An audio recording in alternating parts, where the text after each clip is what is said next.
ഗ്രൂപ്പിന്റെ വേഗം വന്നോളി. നമ്മളെന്നെ കുത്തും ഫാസ്റ്റ് ആക്കി ഇതാക്കും. അപ്പൊ വേഗം വരികട്ടോ എല്ലാരും. നമ്മള് കുത്തിയിട്ടേ പോലെ ഞങ്ങള് കുത്തും എന്തായാലും. ധൈര്യം ആണുങ്ങളാരോ ഈ ഗ്രൂപ്പിന്റെ വേഗം വന്നോളി. പിന്നെ ഫഹദേ, ഞാൻ ഒരു കാര്യം പറഞ്ഞു. ഷാബാസിനെ ഞാൻ കൊല്ലുന്നു. അത് ഞാൻ പറഞ്ഞു അവന്റെ കണ്ണൊന്ന് പോയോ കിട്ടോ? ഈ കണ്ണൊന്നും ഇല്ലോ. കൂട്ടത്തില് മരിച്ചു കഴിഞ്ഞാലും വലിയ വിഷയമൊന്നും അത് കേസെടുക്കുമല്ലോ പോലീസ്. ഏട്ടാ കേസ് ഉണ്ടാവില്ല, കേസ് തള്ളി പോകും. കാരണം ഒരേ ഇങ്ങോട്ട് വന്നത്. നമസ്കാരം, സ്പോട്ട് ലൈവിലേക്ക് സ്വാഗതം. സഹപാഠിയുടെ ജീവനെടുക്കാനുള്ള വെല്ലുവിളിയും ആഹ്വാനവുമാണ് ഇപ്പോൾ കേട്ടത്. ഇൻസ്റ്റഗ്രാമിലൂടെ നടത്തിയ ഗൂഢാലോചനക്കൊടുവിലാണ് സഹപാഠിയായ ഷഹബാസിനെ ഒരു കൂട്ടം വിദ്യാർത്ഥികൾ ചേർന്ന് മർദ്ദിച്ച് കൊലപ്പെടുത്തിയത്. വിദ്യാർത്ഥി സംഘടനത്തിൽ മരിച്ച മുഹമ്മദ് ഷഹബാസിനെ മർദ്ദിച്ചവരെ അറിയാമെന്ന് സുഹൃത്തുക്കളുടെ മൊഴിയുണ്ട്. താമരശ്ശേരി സ്കൂളിലെ കുട്ടികളാണ് ഷഹബാസിനെ മർദ്ദിച്ചതെന്ന് ദൃക്സാക്ഷികളായ സുഹൃത്തുക്കൾ പറയുന്നു. ഷഹബാസിനെ മർദ്ദിക്കുമെന്ന് ഇവർ നേരത്തെ പറഞ്ഞിരുന്നു. 2 ദിവസം മുൻപ് ഷഹബാസിന്റെ ചങ്ങാതിയെയും മർദ്ദിച്ചിരുന്നതായും സുഹൃത്തുക്കൾ വെളിപ്പെടുത്തി. 10ാം ക്ലാസ്സിലെ ഫെയർവെൽ ആഘോഷത്തിനിടെ ഒരു കൂട്ടം വിദ്യാർത്ഥികൾ കൂകിയതുമായി ബന്ധപ്പെട്ട തർക്കമാണ് ഒരു വിദ്യാർത്ഥിയുടെ, ഒരു 15-കാരന്റെ ജീവൻ നഷ്ടപ്പെടാൻ കാരണമായത്. പരിക്ക് പറ്റിയതൊന്നും ഞങ്ങളോട് പറഞ്ഞില്ല. അറിയുന്നത് പിന്നെ പറഞ്ഞില്ലായിരുന്നല്ലേ? തല്ല് നടന്നതായിട്ട് പറഞ്ഞില്ല. വീട്ടിൽ വന്ന് സംസാരിക്കുകയൊക്കെ ചെയ്തായിരുന്നോ? സംസാരിച്ച് പിന്നെ അങ്ങനെ ഇതായി പോയതാണ്. അവിടെ വന്ന് കുറച്ചു നേരം കിടന്നു അല്ലേ? വീട്ടിൽ കിടന്ന് പയ്യനത് കഴിഞ്ഞിട്ട് അവിടെ കൊണ്ടുപോയിട്ട് ഇറക്കി. ആരെ ഇറക്കിയൊന്നും അറിയില്ല. അപ്പോൾ ഇവിടെ ഒരു ഇതുണ്ട്, തണുണ്ട്. അതിന്റെ മുകളിൽ കിടന്ന് എന്താ പിന്നെ അവർ വീട്ടിലില്ലായിരുന്നു. അവർ വന്നപ്പോഴാണ് ഈ പയ്യന് അവിടുന്ന് ഇറങ്ങി ഇങ്ങോട്ട് അവിടെ കിടക്കുകയായിരുന്നു. സംഭവത്തിൽ വിശദമായ അന്വേഷണത്തിന് വിദ്യാഭ്യാസ വകുപ്പ് ഉത്തരവിട്ടിട്ടുണ്ട്. പോസ്റ്റ്മോർട്ടത്തിന് ശേഷം ഷഹബാസിന്റെ മൃതദേഹം ബന്ധുക്കൾക്ക് വിട്ടുകൊടുക്കും. കോഴിക്കോട് നിന്ന് MS അനീഷ് കുമാറും CV അനുമോദും ചേരുന്നുണ്ട്. ആദ്യം അനുമോദിലേക്കാണ്. അനുമോദ്, ഏറെ ദുഃഖകരമായിട്ടുള്ളൊരു വാർത്തയാണ്. പ്രത്യേകിച്ചും നമ്മുടെ ഈ നാടിൻ്റെ പോക്ക് ഇതെങ്ങോട്ടാണെന്ന ചോദ്യം പലപ്പോഴും ഉയരുന്നുണ്ട്. കാരണം ഈ സ്കൂൾ വിദ്യാർത്ഥികൾ മുതൽ കൊലക്കത്തിയെടുക്കുന്ന, അതും ഗൂഢാലോചന നടത്തിയ സഹപാഠിയെ കൊലപ്പെടുത്തുന്ന ദാരുണമായിട്ടുള്ള സംഭവങ്ങൾ ഇത് ഒറ്റപ്പെട്ടതല്ല. ഇപ്പോൾ പല ദിവസങ്ങളിൽ കേരളത്തിൻ്റെ വിവിധയിടങ്ങളിൽ നിന്നും കേൾക്കുന്നുണ്ട്. കൗമാരക്കാരും യുവാക്കളുമൊക്കെ കൊലക്കത്തിയെടുക്കുക. അതിൽ പല കാരണങ്ങളായി പറയുന്നുണ്ട്. ലഹരിക്കടിമകളായ അല്ലെങ്കിൽ മനോനില തെറ്റിവരുന്നൊക്കെ രീതിയിൽ നമ്മളൊരു കൂട്ടം ഇതിനെ ആ രീതിയിൽ എഴുതിത്തള്ളുമ്പോഴും അതിനപ്പുറം എന്തോ നമ്മുടെ നാട്ടിൽ ഗുരുതരമായിട്ടുള്ള പ്രശ്നം സംഭവിച്ചിട്ടുണ്ട്. ഒരു സാമൂഹ്യപരമായിട്ടുള്ള വിഷയങ്ങളുണ്ട്. വിശദമായി ചർച്ച ചെയ്യേണ്ട വിഷയമാണ്. സർക്കാരിൻ്റെ അടിയന്തരമായ ഇടപെടൽ വേണ്ട. പക്ഷേ ഈ ഒരു വിഷയം ഒരു സ്കൂളിൽ ഒരു ഫെയർവെല്ലുമായി ബന്ധപ്പെട്ട് ചെറിയൊരു തർക്കമുണ്ടാവുന്നു. സ്കൂളിൽ അത് കൂവുന്നു. പിന്നീട് ഒരു വിദ്യാർത്ഥിയെ ഗൂഢാലോചനയിലൂടെ മർദ്ദിച്ച് കൊലപ്പെടുത്തുന്ന ഒരു സാഹചര്യം. എങ്ങനെയായിരുന്നു ഈ സംഭവത്തിലേക്ക്, ഈ കൊലപാതകത്തിലേക്ക് കലാശിക്കാനുള്ള കാരണം എന്താണ്? നിലവിൽ പോലീസിന്റെ നടപടികൾ എങ്ങനെയാണ്? പോസ്റ്റ്മോർട്ടം നടപടികൾ അവസാനിച്ചിട്ടുണ്ടോ അനുമോദ്?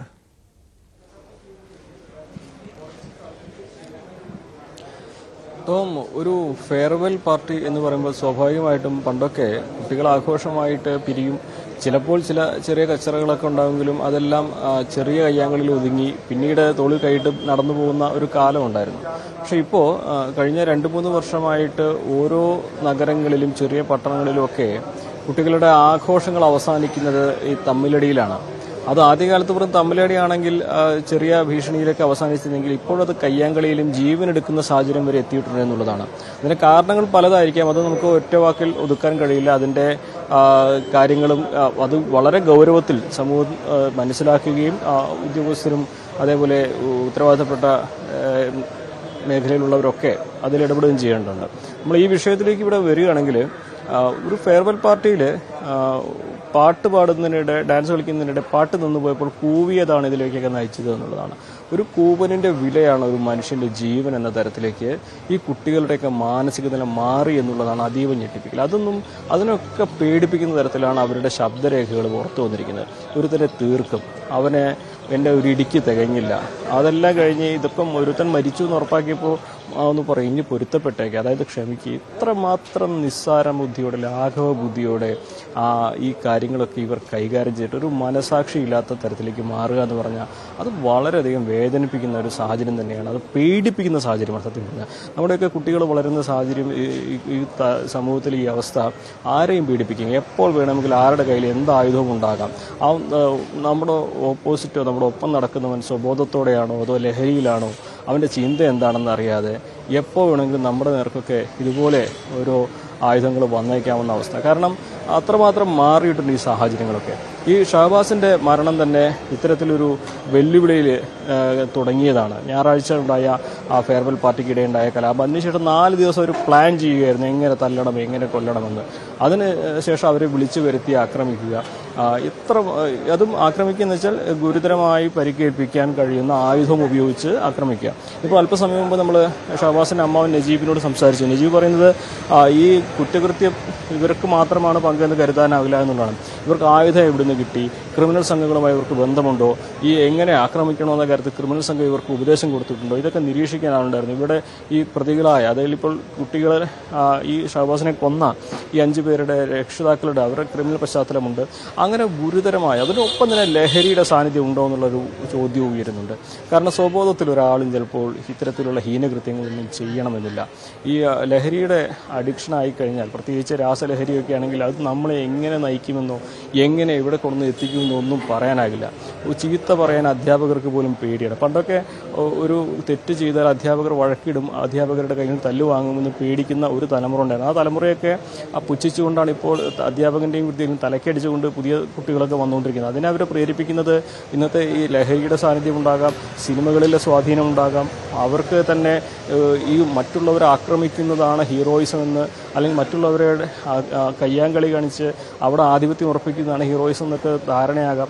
എന്ത് തന്നെയാണെങ്കിലും നമുക്ക് ഒട്ടും മനസ്സിന് സമാധാനം തരുന്ന റിപ്പോർട്ടിങ്ങിൻ്റെ സാഹചര്യങ്ങളല്ല ഇതൊക്കെ തീർക്കുന്നത് എന്നാണ് അതീവ സങ്കടകരമായ കാര്യം. നമ്മൾ അല്പസമയം മുമ്പ് ബന്ധുക്കളോടും സുഹൃത്തുക്കളോടൊക്കെ സംസാരിക്കുമ്പോൾ അവരൊക്കെ ഈ മരണം ഉണ്ടാക്കിയ ഞെട്ടലിനേക്കാൾ കൂടുതൽ ആ ശബ്ദരേഖകൾ പുറത്തു വന്നപ്പോൾ അത് കേട്ടപ്പോൾ ഉണ്ടായ ഞെട്ടലിലാണ്. കാരണം ഒരു വലിയ കുറ്റകൃത്യം ചെയ്തിട്ട് പോലും അതിൻ്റെ ഒരു കുറ്റബോധം പോലുമില്ലാതെ മരണത്തിന് ഈ ഇത്രയും വലിയ കൃത്യം ചെയ്തതിന് ശേഷവും അവർ ഇങ്ങനത്തെ കാര്യങ്ങൾ പങ്കുവയ്ക്കുന്നതൊക്കെ വലിയ ഞെട്ടലുണ്ടാക്കുന്ന സാഹചര്യം തന്നെയാണ് തീർത്തിരിക്കുന്നത്. ഇത് ഒരു ഒറ്റപ്പെട്ട സംഭവമായിട്ട് കാണാനാകില്ല. സംസ്ഥാനത്തിൻ്റെ പല ഭാഗത്തും ഈ ഫെയർവെൽ പാർട്ടികളിലും സ്കൂളുകളിൽ ഉണ്ടാകുന്ന ചെറിയ ആഘോഷങ്ങളിൽ ഉണ്ടാകുന്ന അക്രമങ്ങളൊക്കെ പല തരത്തിലേക്ക് വഴിമാറുന്നു എന്നുള്ളത് അത്യധികം പേടിപ്പിക്കുന്ന ഒരു കാര്യം തന്നെയാണ് കേട്ടോ. തീർച്ചയായും അനുമോദ് സൂചിപ്പിച്ചതുപോലെ ഇതൊരു ഒറ്റപ്പെട്ട സംഭവമായി കാണാൻ കഴിയില്ല. കാരണം ഈ സമീപ ദിവസങ്ങളിൽ ഇതുപോലുള്ള പല വാർത്തകളും നമ്മൾ കേൾക്കുന്നുണ്ട്. സ്വന്തം അമ്മയെ തലക്കടിക്കുക, സഹോദരനെ കൊലപ്പെടുത്തുക, കാമുകിയെ കൊലപ്പെടുത്തുക, അങ്ങനെ കൂട്ടക്കൊലപാതകങ്ങളൊക്കെ അരങ്ങേറുന്ന പല സംഭവങ്ങളും ഉണ്ടാകുമ്പോഴും അവിടെയൊക്കെ ഈ പ്രതിസ്ഥാനത്ത് നിൽക്കുന്നത് ഇതുപോലെ കൗമാരക്കാരും യുവാക്കളുമാണ്. ഏതാനും ആഴ്ചകൾക്ക് മുൻപ് പാലക്കാട് ഒരു അധ്യാപകന് നേരെ കൊലവിളി മുഴക്കുക, കോഴിക്കോട് തന്നെ ഉണ്ടായ സംഭവം. കോഴിക്കോട് 2 +1 വിദ്യാർത്ഥികൾ തമ്മിലുള്ള സംഘർഷത്തിനിടെ കഴുത്തു മുറിക്കുന്ന സാഹചര്യങ്ങളൊക്കെ ഉണ്ടായി. ഇതിൻ്റെ കാരണം എന്താണെന്ന് വെച്ചാൽ ലഹരിയാകാം, അതല്ലെങ്കിൽ ഇപ്പോഴത്തെ സിനിമ വലിയ രീതിയിൽ കുട്ടികളെ സ്വാധീനിക്കുന്നുണ്ടാകാം. ഈ സമീപകാലത്ത് ഇറങ്ങിയ പല സിനിമകളും അത് നമ്മൾ കൃത്യമായി പരിശോധിച്ച് കഴിഞ്ഞാൽ റാഗിംഗ് കേസുകളുടെ, സ്കൂളിലും കോളേജുകളിലും റാഗിംഗ് കേസുകളുടെ എണ്ണം വർദ്ധിക്കുന്നു. കാരണം ആവേശം പോലെയുള്ള സിനിമകൾ ഇറങ്ങിയ ശേഷം പിന്നീട് പല സിനിമയും, അതായത് ഈ പണി, മൂറ എന്ന് പറയുന്ന സിനിമകൾ, അവസാനം ഉണ്ണിമുകുന്ദൻ്റെ സിനിമ, മാർക്കോ, ഈ സിനിമകളൊക്കെ ഇറങ്ങിയത് വലിയ രീതിയിൽ വയലൻസിനെ പ്രോത്സാഹിപ്പിക്കുന്നു. കുട്ടികൾക്ക് എന്ത് സന്ദേശമാണ് ഈ സിനിമകളൊക്കെ നൽകുന്നതെന്നൊരു ചോദ്യം കൂടി ഉയരുന്നുണ്ട്. ഇതൊക്കെ ഈ കുട്ടികളെ ഒരുപക്ഷെ സ്വാധീനിക്കുന്നില്ലേ അനുമോദ്? കാരണം ലഹരിക്കപ്പുറം മറ്റെന്തെങ്കിലും ഈ പുതിയ തലമുറയെ സ്വാധീനിക്കുന്ന രീതിയിൽ, അല്ലെങ്കിൽ ഈ വയലൻസിലേക്ക് അവരുടെ മനോഭാവത്തെ മാറ്റുന്ന രീതിയിൽ മറ്റെന്തോ അവരെ സ്വാധീനിക്കുന്നില്ലേ?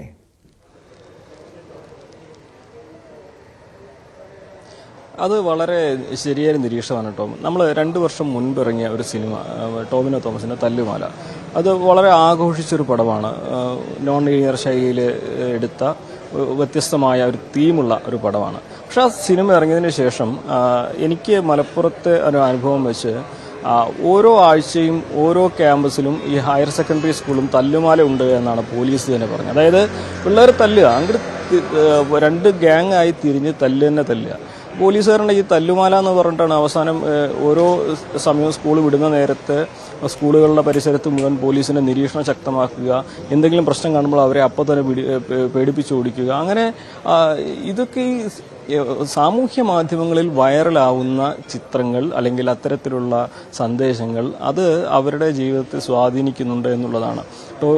ഈ തല്ലുമാലയിലെ ആക്ഷൻ സീക്വൻസ് എല്ലാം വെച്ച് സമാനമായ രീതിയിൽ റീക്രിയേറ്റ് ചെയ്യാൻ വേണ്ടി പലരും ശ്രമിച്ചിരുന്നു. ഒരു സിനിമ മോശമാണെന്നല്ല, സിനിമ നിർമ്മിക്കുന്നവർ പക്ഷേ അവരുടെ ആ ഒരു സിനിമയുടെ കണ്ടന്റ് മാത്രമേ നോക്കുള്ളൂ. പക്ഷെ അത് ഉണ്ടാക്കുന്ന സ്വാധീനം കാണുന്നവരിൽ പല തരത്തിലാണ് ഉണ്ടാക്കുന്നത്. അപ്പോൾ ഈ തല്ലുമാല ഇത്രയൊന്നും വയലൻസ് ഒന്നും ഇല്ലാത്തൊരു പടമായിട്ട് പോലും അത് കുട്ടികളെ ഇത്തരത്തിലുള്ള ഹീറോയിക് ആയിട്ടുള്ള കൂട്ടമായിട്ടുള്ള ഇതിനൊക്കെ പ്രേരിപ്പിക്കുന്നുണ്ട്. അപ്പോൾ ആ സിനിമയും കടന്ന് പുതിയ സിനിമകളിലേക്ക് എത്തുമ്പോൾ ഇവിടെ വയലൻസ് എന്നത് ഒരു സാധാരണമാണ് എന്ന തരത്തിലേക്ക് കുട്ടികളുടെ കൺസെപ്റ്റ് കാഴ്ചപ്പാട് മാറുകയാണ്. മാത്രമല്ല ഇതൊക്കെ ഈ ഇൻസ്റ്റഗ്രാമിലൂടെയും മറ്റ് സാമൂഹ്യ മാധ്യമങ്ങളിലൂടെയും ഹീറോയിക് ആയിട്ടുള്ള ഒരു പശ്ചാത്തലത്തിൽ ഇതൊക്കെ റീക്രിയേറ്റ് ചെയ്യാനും ഇതൊക്കെ ചെറിയ കാര്യമാണെന്ന് തോന്നലുണ്ടാക്കുവാനും ഒക്കെ ഇവരിൽ ഈ സിനിമകളൊക്കെ സ്വാധീനിച്ചിട്ടുണ്ട്. ഒരു കാര്യം കൂടി ഇതിൽ ഓർക്കണം, നമ്മൾ 2 വർഷം മുമ്പ് മേലാറ്റൂർ സ്റ്റേഷൻ കത്തിക്കുമെന്ന് പറഞ്ഞ് 2 വിദ്യാർത്ഥികൾ ഇൻസ്റ്റഗ്രാമിൽ റീല് ചെയ്തിരുന്നു. ആ റീല് ചെയ്യുക മാത്രമല്ല അവർ ഗ്രാഫിക് വഴി പോലീസ് സ്റ്റേഷൻ കത്തിക്കുന്നതിൻ്റെ വിഷ്വലും ഉൾപ്പെടുത്തിയിട്ടായിരുന്നു. അപ്പോൾ ഇതിൻ്റെ ഗൗരവം അവർക്ക് മനസ്സിലാവുന്നില്ല എന്നുള്ളതാണ് ഏറ്റവും പ്രധാനപ്പെട്ട ഒരു കാര്യം. ഈ മാർക്കോയെ ആയിക്കോട്ടെ, അതിന് മുമ്പുള്ള ആവേശമാവട്ടെ, ഈ സിനിമകളിലൊക്കെ അവരെ സ്വാധീനിക്കുന്നത് ഇത്രയും ക്രൈംസ് ചെയ്യുന്നതാണെങ്കിലും മറ്റുള്ളവരെ ഹർട്ട് ചെയ്യുന്ന തരത്തിലുള്ള കാര്യങ്ങളാണ്. അതൊക്കെ ഒരു ഹീറോയിക് ആക്ടിവിറ്റിയുടെ ഭാഗമാണ് എന്ന തരത്തിലുള്ള ഒരു ചിന്തകളാണ്. അതിനപ്പുറം ഇവർക്ക് ഈ സിനിമകളിലും ഇത്തരത്തിലുള്ള ഇൻസ്റ്റഗ്രാമിനും അപ്പുറത്ത് മറ്റൊരു ലോകമില്ല. അത് മറ്റൊരു പ്രധാനപ്പെട്ട കാര്യമാണ്. അധ്യാപകർ ചോദ്യം ചോദിച്ചാൽ നിങ്ങൾ ആരാണ് ചോദ്യം ചോദിക്കാനെന്ന് ചോദിക്കും. ഞാൻ തന്നെ പലപ്പോഴും പോലീസുകാരോടൊക്കെ സംസാരിക്കുമ്പോൾ സ്കൂൾ വിട്ട് സാധാരണ കുട്ടികൾ 7 മണിയായിട്ടും വീട്ടിൽ പോകാത്ത സാഹചര്യം ഉണ്ടാകുമ്പോൾ പോലീസ് ഇടപെടുമ്പോൾ പോലീസ് സദാചാര പോലീസ് ആവണ്ടെന്ന് പറഞ്ഞ് മടക്കി അയക്കുന്ന കുട്ടികളുടെ നാടായി മാറിയിട്ടാണ്. നമ്മളിത് പറയുമ്പോൾ മറ്റൊരു കാഴ്ചപ്പാടിലെടുത്ത് വിമർശിക്കുന്നവരുണ്ടാകാം. പക്ഷെ അതൊരു വസ്തുതയാണ്. എല്ലാവർക്കും ഈ പറയുന്ന തരത്തിലുള്ള സ്വാതന്ത്ര്യങ്ങൾ കൂടുമ്പോൾ അതിനെ ദുരുപയോഗം ചെയ്യുന്ന തരത്തിലുള്ള സാഹചര്യങ്ങൾ ഉണ്ടായിട്ടുണ്ട് എന്നുള്ളത് ഞെട്ടിപ്പിക്കുന്ന ഒരു കാര്യം തന്നെയാണ്. നമ്മുടെ കുട്ടികളൊക്കെ ഈ സമൂഹത്തിൽ വളരേണ്ടി വരുന്നു എന്നുള്ളതാണ് ഈ നമ്മളെയൊക്കെ ആശങ്കപ്പെടുത്തുന്ന സാഹചര്യം. അപ്പോൾ ഈ സമൂഹത്തിൻ്റെ കാഴ്ചപ്പാട് സിനിമകളിലും അതേപോലെ തന്നെ ഈ അവർ കാണുകയും കേൾക്കുകയും ചെയ്യുന്ന കാര്യങ്ങളിലൊക്കെ വല്ലാതെ അഡിക്റ്റ് ആയി പോകുന്നത്. അതിനൊക്കെ അപ്പുറം ഈ ലഹരി എന്നുള്ളത് അത് വളരെ സുലഭമാവുന്നു എന്നുള്ളതാണ്. സാധാരണ ഒരു 15-16 വയസ്സുള്ള കുട്ടികളെന്നൊക്കെ പറഞ്ഞാൽ എല്ലാത്തിനോടും പരീക്ഷണം നടത്തുവാൻ തോന്നുന്നൊരു പ്രായമാണ്. സിഗരറ്റിനോടാവട്ടെ മദ്യത്തോടാവട്ടെ. അപ്പോൾ ഈ സിഗരറ്റും മദ്യവും ഒക്കെ ഉപയോഗിക്കുന്നത് മറ്റൊരാൾക്ക് പെട്ടെന്ന് തിരിച്ചറിയാൻ കഴിയും. അതിൻ്റെ സ്മെല്ലാകട്ടെ, അതിൻ്റെ ആ ഒരു ഇതൊക്കെ. പക്ഷേ ഈ രാസലഹരി എന്ന സാധനം ഒരുപക്ഷെ സിഗരറ്റും മദ്യവും പോലെ പെട്ടെന്ന് മണം കൊണ്ടോ ഗന്ധം കൊണ്ടോ ഒന്നും തിരിച്ചറിയാനാകില്ല. അപ്പോൾ അങ്ങനെയുള്ള ഉപാധികൾ ഇതിലേക്ക് പെട്ടെന്ന് കുട്ടികൾ എത്താനുള്ളൊരു സാധ്യത, ഇതൊക്കെ ഒരു സാധാരണ കാര്യമാണെന്ന മട്ടിൽ ഇവർ ചിന്തിക്കാൻ തുടങ്ങുന്നതാണ് ഈ പ്രശ്നങ്ങളൊക്കെ തുടങ്ങുന്നത്. ഇതിനെയൊക്കെ കൃത്യമായി മനസ്സിലാക്കി ഗൈഡ് ചെയ്യാൻ അധ്യാപകർക്ക് പരിമിതികൾ ഉണ്ടാവുന്നു. വീട്ടുകാർ മനസ്സിലാക്കുന്നില്ല. വീട്ടുകാർ കുട്ടികളോട് സംസാരിച്ച് അവരുടെ ഉള്ളറിയുന്നില്ല. വീട്ടുകാരുടെ കുട്ടികൾ സംസാരിച്ച് എത്ര കാലഘട്ടമായിരിക്കും. ഒരുപക്ഷെ അവർ വന്നു കഴിഞ്ഞാൽ മൊബൈലും പിടിച്ചിരിക്കുക അല്ലാതെ കുട്ടികളോട് അത് തന്നെയാണ് കൃത്യമായൊരു നിരീക്ഷണമാണ് ഇപ്പോൾ അനുമോദ് പറഞ്ഞത്. കാരണം കുടുംബത്തില് ഈ കുട്ടികളുമായി മാതാപിതാക്കൾ സംസാരിക്കാത്തൊരു സാഹചര്യമുണ്ട്. പക്ഷെ തിരക്കിട്ട ഒരു കാലഘട്ടത്തിൽ പലരും ജീവിക്കുന്നുകൊണ്ടായിരിക്കാം. മാത്രമല്ല അവർ ലഹരിക്ക് അടിമകളാവുന്നുണ്ടോ, അവരുടെ സൗഹൃദങ്ങളെക്കുറിച്ച് ഈ മാതാപിതാക്കൾ പരിശോധിക്കുന്നുണ്ടോ, മാത്രമല്ല കുടുംബങ്ങളുടെ സാഹചര്യവും നമ്മുടെ സമൂഹത്തിലുണ്ടായ മാറ്റവും ഒക്കെ കൃത്യമായും പരിശോധിക്കേണ്ടതാണ്. ഈ ഒരു കേസിൽ പ്രതി ചേർക്കപ്പെട്ടിരിക്കുന്ന വിദ്യാർത്ഥികൾ അവരുടെ കുടുംബാംഗങ്ങൾക്ക് അവരുടെ രക്ഷിതാക്കൾക്കും ക്രിമിനൽ പശ്ചാത്തലമുണ്ട് എന്ന രീതിയിലുള്ള ചില ആരോപണങ്ങൾ പുറത്തു വരുന്നുണ്ട്. ഈ കൊലപാതകം ആസൂത്രണത്തോടെ ആയിരുന്നോ എന്ന കാര്യവും പോലീസും പരിശോധിക്കുന്നുണ്ട്. എന്തായാലും ആസൂത്രണത്തോടെയുള്ള ആക്രമണമാണ് ഉണ്ടായതെന്നാണ് DDC മനോജ് കുമാർ പറയുന്നത്. ജുവനൈൽ ജസ്റ്റിസ് ബോർഡിന്റെ നിരീക്ഷണം കൂടി വന്ന ശേഷം തുടർ നടപടികൾ കൈക്കൊള്ളും. ആയുധം ഉപയോഗിച്ചുകൊണ്ടുള്ള ആക്രമണം ഗൗരവമായി കാണുന്നതാണെന്നും DD പറഞ്ഞു. അതേസമയം ഷഹബാസിനെ ആക്രമിച്ചതിൽ പുറമേ നിന്നുള്ള ക്രിമിനൽ സംഘമുണ്ടോ എന്ന് പരിശോധിക്കണമെന്നാണ് കുടുംബാംഗങ്ങൾ, അതായത് അമ്മാവൻ നജീബ് ആവശ്യപ്പെടുന്നത്. കുട്ടികൾക്ക് കൃത്യമായ നിർദ്ദേശം ആരൊക്കെയോ നൽകിയതായി സംശയിക്കുന്നുണ്ട്. ആക്രമിച്ച വിദ്യാർത്ഥികളുടെ രക്ഷിതാക്കൾക്കും ക്രിമിനൽ പശ്ചാത്തലമുണ്ട്. ലഹരി പദാർത്ഥം ഉപയോഗിച്ചിരുന്നോ എന്ന് പരിശോധിക്കണമെന്നും നജീബ് ആവശ്യപ്പെട്ടു. കുട്ടിയുടെ മരണത്തെ സംബന്ധിച്ചിടത്തോളം നമ്മുടെ ഒരു വല്ലാത്തൊരു നഷ്ടം തന്നെയാണ് ഉണ്ടായിരിക്കുന്നത്. അത് രണ്ട് വിദ്യാലയങ്ങൾ തമ്മിലുള്ള സംഘർഷം എന്നൊക്കെ പറയുന്നുണ്ടെങ്കിലും നമ്മുടെ കുട്ടികളാണ്. കുട്ടികൾ തമ്മിൽ സംഘർഷം ഉണ്ടായത് സാധാരണഗതിയിൽ ഇപ്പോൾ ഉള്ള ഒരു ഐഡിയ അല്ല. ഇത് ആയുധങ്ങൾ അല്ലെങ്കിൽ ഒരുങ്ങിക്കൂട്ടിയുള്ള ഒരു രീതിയിലാണ് ആക്രമണം നടന്നിരിക്കുന്നത്. അക്കാര്യത്തിലൊക്കെ തന്നെ ഗൗരവമായ അന്വേഷണം നടക്കേണ്ടതായിട്ടുണ്ട്. പൊതുവിദ്യാഭ്യാസ വകുപ്പിന്റെ ഭാഗത്തു നിന്ന് ഞങ്ങളേതായ മാർഗങ്ങൾ ഉപയോഗിച്ചുള്ള അന്വേഷണം നടക്കും. പെട്ടെന്ന് ഇതിലുള്ളൊരു സാഹചര്യം ഉണ്ടല്ലോ, അന്നപ്പം അങ്ങനെ ഉണ്ടായൊരു ഇതല്ല. ഇത്രയും ചാറ്റുകളൊക്കെ മുമ്പേ ഉണ്ടെങ്കിൽ ഇതൊരു ഒരു ഗൂഢാലോചന ഇതിന്റെ വയ്യിലുണ്ട്, അല്ലാണ്ട് ഇങ്ങനെ ചെയ്യാൻ കഴിയൂല. പറയുന്നുണ്ട്, ഒരു ഗൂഢാലോചന ഉള്ള മാതിരിയാണ് നമുക്കൊക്കെ തോന്നുന്നത്. എന്താണ് ഇവരുടെ ഉദ്ദേശം? ഈ കുട്ടീനെ എങ്ങനെ കൊല്ലാൻ ഇവർക്ക് എന്താണ് ഇതിന്റെ ഉദ്ദേശം? എന്താണ് ഈ കുട്ടി ഇവരോട് ചെയ്ത ക്രൂരത എന്തായാലും വേറെ എന്തോ ഉണ്ടോ? എന്താ തെറ്റ് ചെയ്ത്? ഇതൊന്നും അറിയുന്നില്ലല്ലോ. ഇതെന്തിനു വേണ്ടിയിട്ടാണ് മക്കളപ്പോ കൊന്നത്? മക്കള് പോയില്ലേ? വിശദാംശങ്ങളുമായി MS അനീഷ് കുമാർ കൂടി ചേരുന്നുണ്ട്. അനീഷ്, ഞെട്ടിപ്പിക്കുന്ന സംഭവമാണ്. ഇതുമായി ബന്ധപ്പെട്ട്, ഈ കൊലപാതകവുമായി ബന്ധപ്പെട്ട് പുറത്തുവരുന്ന ഓരോ കഥകളും ഇത് നമ്മുടെ നാട്ടിൽ തന്നെ നടന്ന സംഭവമാണോ എന്ന് തോന്നിപ്പോകും. അത്രയധികം നിഷ്ഠൂരമായിട്ടുള്ളൊരു കൊലപാതകം, അതും 10ാം ക്ലാസ് വിദ്യാർത്ഥികൾ ഇതിൻ്റെ പ്രതിപട്ടികയിൽ വരുന്നു. ഈ കുടുംബാംഗങ്ങൾ, ഈ മരിച്ച വിദ്യാർത്ഥിയുടെ കുടുംബാംഗങ്ങൾ സൂചിപ്പിക്കുന്ന പോലെ ഇതൊരു കൃത്യമായ ആസൂത്രണത്തോടെ നടത്തിയ കൊലപാതകം ആണ് എന്ന് സംശയിക്കുന്നുണ്ട്. ഇതിന് പുറമേ നിന്ന ആളുകൾ ഇതിൽ ഇടപെട്ടിരുന്നോ? ഈ സംഭവത്തിൽ ഈ സംഘർഷത്തിൽ ഇടപെട്ടിരുന്നോ? അതോടൊപ്പം ഇവരുടെ കുടുംബാംഗങ്ങൾക്കും, ഈ പ്രതികളായിട്ടുള്ള വിദ്യാർത്ഥികളുടെ കുടുംബാംഗങ്ങൾക്കും ക്രിമിനൽ പശ്ചാത്തലമുണ്ടെന്ന് പറയുന്നുണ്ടല്ലോ. അതിൻ്റെയൊക്കെ വസ്തുത എന്താണ് അനീഷ്? ടോമോ, നമുക്ക് പുറത്തുനിന്നുള്ള ആളുകൾ ഇക്കാര്യത്തിൽ ഇടപെട്ടോ എന്നതിനെക്കുറിച്ച് ഇപ്പോഴും വ്യക്തമായ ഒരു ചിത്രമില്ല. പക്ഷേ കുടുംബം നേരത്തെ മുതൽ ആരോപിക്കുന്നത് ഇത്തരത്തിൽ ഈ കുട്ടികൾ തമ്മിലുള്ള വഴക്കടിച്ചാലുണ്ടാവുന്ന തരത്തിലുള്ള പരിക്കുകളല്ല ഈ ഷഹബാസിന്റെ ശരീരത്തിലുള്ളത്, മറിച്ച് കുറച്ചുകൂടി ഗൗരവമായ പരിക്കുകൾ ഉണ്ട്. നമ്മളിപ്പോൾ നിൽക്കുന്നത് തന്നെ ഷഹബാസിന്റെ ഒരു പാതി വഴിയിൽ നിർമ്മാണം നടന്നുകൊണ്ടിരിക്കുന്ന വീടാണ്. ഈ വീടിന്റെ പണി ഇപ്പോൾ നടന്നുകൊണ്ടിരിക്കുന്ന ഒരു സാഹചര്യമാണുള്ളത്. എന്നിട്ടാണ് ഇവർ ഇവിടെ നിന്ന് ഒരു 2 കിലോമീറ്റർ അപ്പുറത്തുള്ള വാടക വീട്ടിൽ താമസിക്കുകയും ഒക്കെ ചെയ്ത 4 മക്കളുണ്ട്. 4 പേരും വളരെ നന്നായി പോയിരുന്ന ആളുകളാണ്. ഷഹബാസ് അങ്ങേയറ്റം മാന്യമായ രീതിയിലുള്ള ഇടപെടലാണ് എന്ന് അയൽപ്പക്കാർ പറയുന്നത്. നമ്മൾ അല്പസമയം മുമ്പ് അവരുടെ ഹെഡ് മിസ്ട്രസിനെ കണ്ടു. അവരൊക്കെ നല്ല വാക്കുകൾ മാത്രമാണ് ഷഹബാസിനെ പറ്റി പറയുന്നത്. പക്ഷേ എന്താണ് ഇത്തരമൊരു കാര്യത്തിലേക്ക് നയിച്ച സാഹചര്യം എന്നതിനെക്കുറിച്ച് കൃത്യമായ ഒരു അന്വേഷണം അനിവാര്യമാണ്. കേവലം ഈ ട്യൂഷൻ സെന്ററിൽ നടന്ന ഒരു വാക്കുതർക്കമോ അല്ലെങ്കിൽ അതേ തുടർന്നുണ്ടായ സംഭവങ്ങളോ തന്നെയാണോ ഇതിന്റെ പിന്നിൽ എന്നതിനെക്കുറിച്ച് വളരെ വിശദമായി തന്നെ അന്വേഷിക്കേണ്ടി വരും. ഒപ്പം നമ്മൾ ഈ കുട്ടികളെ പറ്റി, ഈ ഗ്രൂപ്പിലുള്ള അല്ലെങ്കിൽ ഈ ഗ്യാങ്ങിലുള്ള കുട്ടികളെ പറ്റി അന്വേഷിച്ചപ്പോഴും ഇവർ നേരത്തെയും കുഴപ്പക്കാരാണ് എന്ന വിവരങ്ങൾ തന്നെയാണ് നമുക്ക് ലഭിച്ചുകൊണ്ടിരിക്കുന്നത്. ഈ താമരശ്ശേരി ഹയർ സെക്കൻഡറി സ്കൂളിലെ തന്നെ 9ാം ക്ലാസ് വിദ്യാർത്ഥി, ഈ 10ാം ക്ലാസ് വിദ്യാർത്ഥികളാണ്. ഇവരുടെ ജൂനിയർ വിദ്യാർത്ഥിയായ ഒരു 9ാം ക്ലാസ്സുകാരനെ ഏതാനും മാസങ്ങൾക്ക് മുമ്പ് താമരശ്ശേരി മാർക്കറ്റിൽ വെച്ച് മർദ്ദിച്ചിരുന്നു എന്ന വിവരം ലഭിക്കുന്നു. അത് സ്കൂളിലേക്ക് അറിയുകയും സ്കൂളിൽ നിന്നും താക്കീത് കൊടുക്കുകയും ഒക്കെ ചെയ്യുന്ന ഒരു സാഹചര്യം ഉണ്ടായിരുന്നു. അങ്ങനെ ഒരു കുറ്റവാസന അങ്ങേയറ്റം പുലർത്തിയിരുന്ന ഒരു ഗ്യാങ്ങാണിത്. ഒപ്പം ഇൻസ്റ്റയിലും മറ്റുമൊക്കെ ഇവർ ഒറ്റ ഗ്യാങ്ങായി നിൽക്കുന്ന ഒരുപാട് ചിത്രങ്ങളുമൊക്കെ ഉണ്ട്. കുട്ടികൾ പലരും നമ്മൾ സംസാരിച്ചപ്പോഴും പറയുന്നത് കുറച്ച് വർഷങ്ങളായി തന്നെ ഇവർ ഒരു ഗ്യാങ്ങായി നിൽക്കുകയാണ്. ഈ 5 പേരും എപ്പോഴും ഒരുപോലെ ഉണ്ടാവും, ഇവർ ഒരുപോലെയാണ് കാര്യങ്ങളൊക്കെ ചെയ്യുക. അങ്ങനെ ഒരേ ഗ്യാങ്ങായി നിലനിൽക്കുന്ന ഒരു സാഹചര്യമുണ്ട്. അതുകൊണ്ട് നേരത്തെയും ഇവർ ഇത്തരത്തിൽ ഒറ്റ ഗ്രൂപ്പായി നിന്നും അക്രമം നടത്തിയ ഒരു കഥയുണ്ട്, അങ്ങനെ ഒരു സംഭവമുണ്ട്. അതിന്റെ ഒരു തുടർച്ചയായി എന്നോണമാണ്. ഒരുപക്ഷെ ആദ്യമായി ഈ ട്യൂഷൻ സെന്ററിന് താഴെ വശത്ത് വെച്ചുണ്ടായ മർദ്ദനത്തിൽ ഇവരിൽ ആർക്കെങ്കിലും മർദ്ദനമേറ്റിരിക്കാം. അതിന്റെ ഒരു പ്രതികാരം എന്ന രീതിയിലാണ് ഒറ്റപ്പെട്ട് ആക്രമിക്കുന്നത്. നേരത്തെ ഒരു കൂൾബാറിലെ ജീവനക്കാരനുമായിട്ട് സംസാരിച്ചപ്പോൾ ഈ കുട്ടികളുടെ അക്രമം നേരിട്ട് കണ്ട ആളുകളാണ്. അവരുമായി സംസാരിച്ചപ്പോൾ പറഞ്ഞതും 4 പേരെയൊക്കെ വളഞ്ഞിട്ട് ആക്രമിക്കുന്ന ഒരു രീതിയിൽ ഉള്ള നടപടിയാണ് അവിടെ കണ്ടത്. പക്ഷേ നാട്ടുകാരിടപെട്ട് വളരെ വേഗം ഈ കുട്ടികളെ അവിടെ നിന്നും വഴിതിരിച്ചു വിടുകയായിരുന്നു എന്ന് പറയുകയും ചെയ്തു. അങ്ങനെ ഒരു കുറ്റവാസന കൃത്യമായി തന്നെ പ്രകടിപ്പിക്കുന്ന ഒരു ഗ്യാങ് ആയിരുന്നു. അവർ ഒരുമിച്ച് തന്നെ നിൽക്കുന്ന, ഒരുമിച്ച് തന്നെ കാര്യങ്ങളിലൊക്കെ ഏർപ്പെടുന്ന,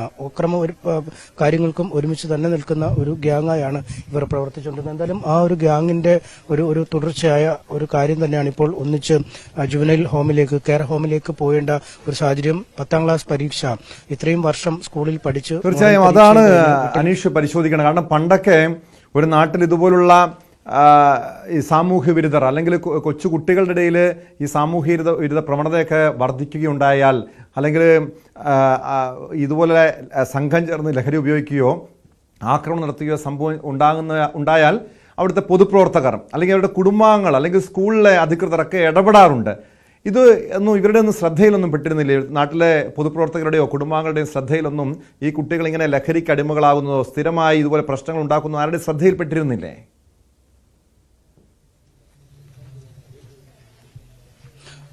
ഈ ചെറിയ ചെറിയ പ്രശ്നങ്ങൾ അതിപ്പോൾ എല്ലാ സ്കൂളുകളിലും ഉണ്ടാവുന്ന തരത്തിലുള്ള പ്രശ്നങ്ങൾ തന്നെയാണ്. നമ്മൾ നേരത്തെ താമരശ്ശേരി സ്കൂളിൽ എത്തിയപ്പോഴും അവിടെയും പറഞ്ഞ പോലെ ഒരു പൊതു ട്രെൻഡുണ്ട്. ഈ ചെറിയ രീതിയിൽ തമ്മിലടിക്കുക അല്ലെങ്കിൽ കയ്യേറ്റം ചെയ്യുക എന്നൊക്കെയുള്ള രീതിയിലെ ട്രെൻഡുകൾ, അത് പരസ്പരം ഒരു ക്ലാസ്സിലുള്ള വിവിധ ഗ്യാങ്ങുകൾ. ഇപ്പോൾ പണ്ടൊക്കെ നമുക്കറിയാം ഈ സ്കൂളുകളിലൊക്കെ ഈ രാഷ്ട്രീയത്തിന്റെ അതിപ്രസരമുള്ള കാലത്ത് ഈ പാർട്ടികളിലായി വ്യത്യസ്ത വിദ്യാർത്ഥി സംഘടനകളായി അണിനിരുന്ന് പരസ്പരം പോരടിക്കുന്ന കാഴ്ചയെ കാണാൻ കഴിയും. പിന്നീട് വിദ്യാർത്ഥി രാഷ്ട്രീയം പൂർണ്ണമായി പടിയിറങ്ങിയതോടെ ഗ്യാങ്ങുകളായി മാറുന്നു.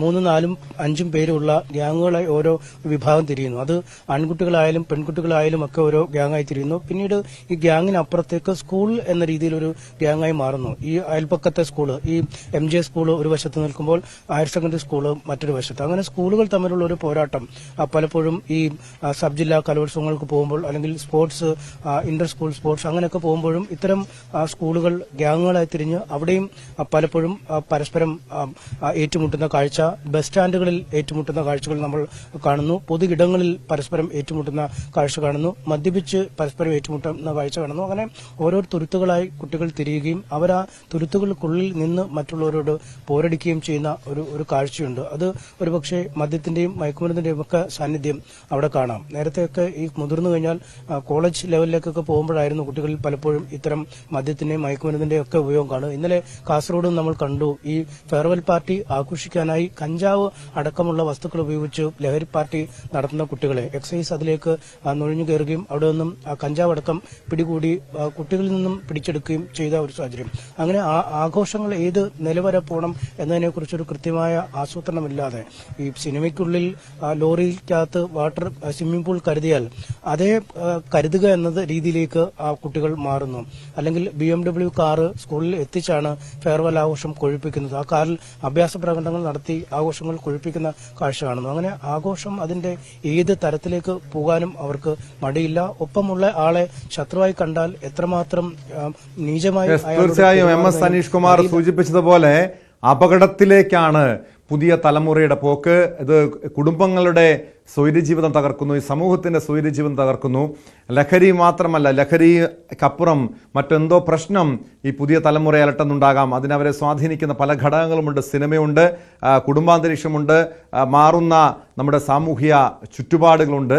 ഒരുപക്ഷെ ഇത് കൃത്യമായും നമ്മുടെ സർക്കാരിൻ്റെ അധികാരികളുടെ ഒക്കെ ഇടപെടൽ ആവശ്യമാണ്. ഈ വിഷയത്തിൽ MS അനീഷ് കുമാറും CB അനുമോദുമാണ് വിവരങ്ങൾ നൽകിയത്. ഇതിലും ഗുരുതരമായൊരു വാർത്ത കൂടി കൊച്ചിയിൽ നിന്ന് വരുന്നുണ്ട്. കൊച്ചിയിൽ ഒരു 9ാം ക്ലാസ് വിദ്യാർത്ഥിനിയെ 10ാം ക്ലാസ്സുകാരനായ ആൺ സുഹൃത്ത് ലഹരി നൽകി പീഡിപ്പിച്ചു. കൗൺസിലിങ്ങിനിടെയാണ് വിവരം കുടുംബാംഗങ്ങൾ അറിയുന്നത്. മറ്റു സുഹൃത്തുക്കളുമായി ചേർന്ന് ആൺ സുഹൃത്ത് ലഹരി ഉപയോഗിക്കുന്ന ഞെട്ടിപ്പിക്കുന്ന ദൃശ്യങ്ങളും പുറത്തു വന്നിട്ടുണ്ട്.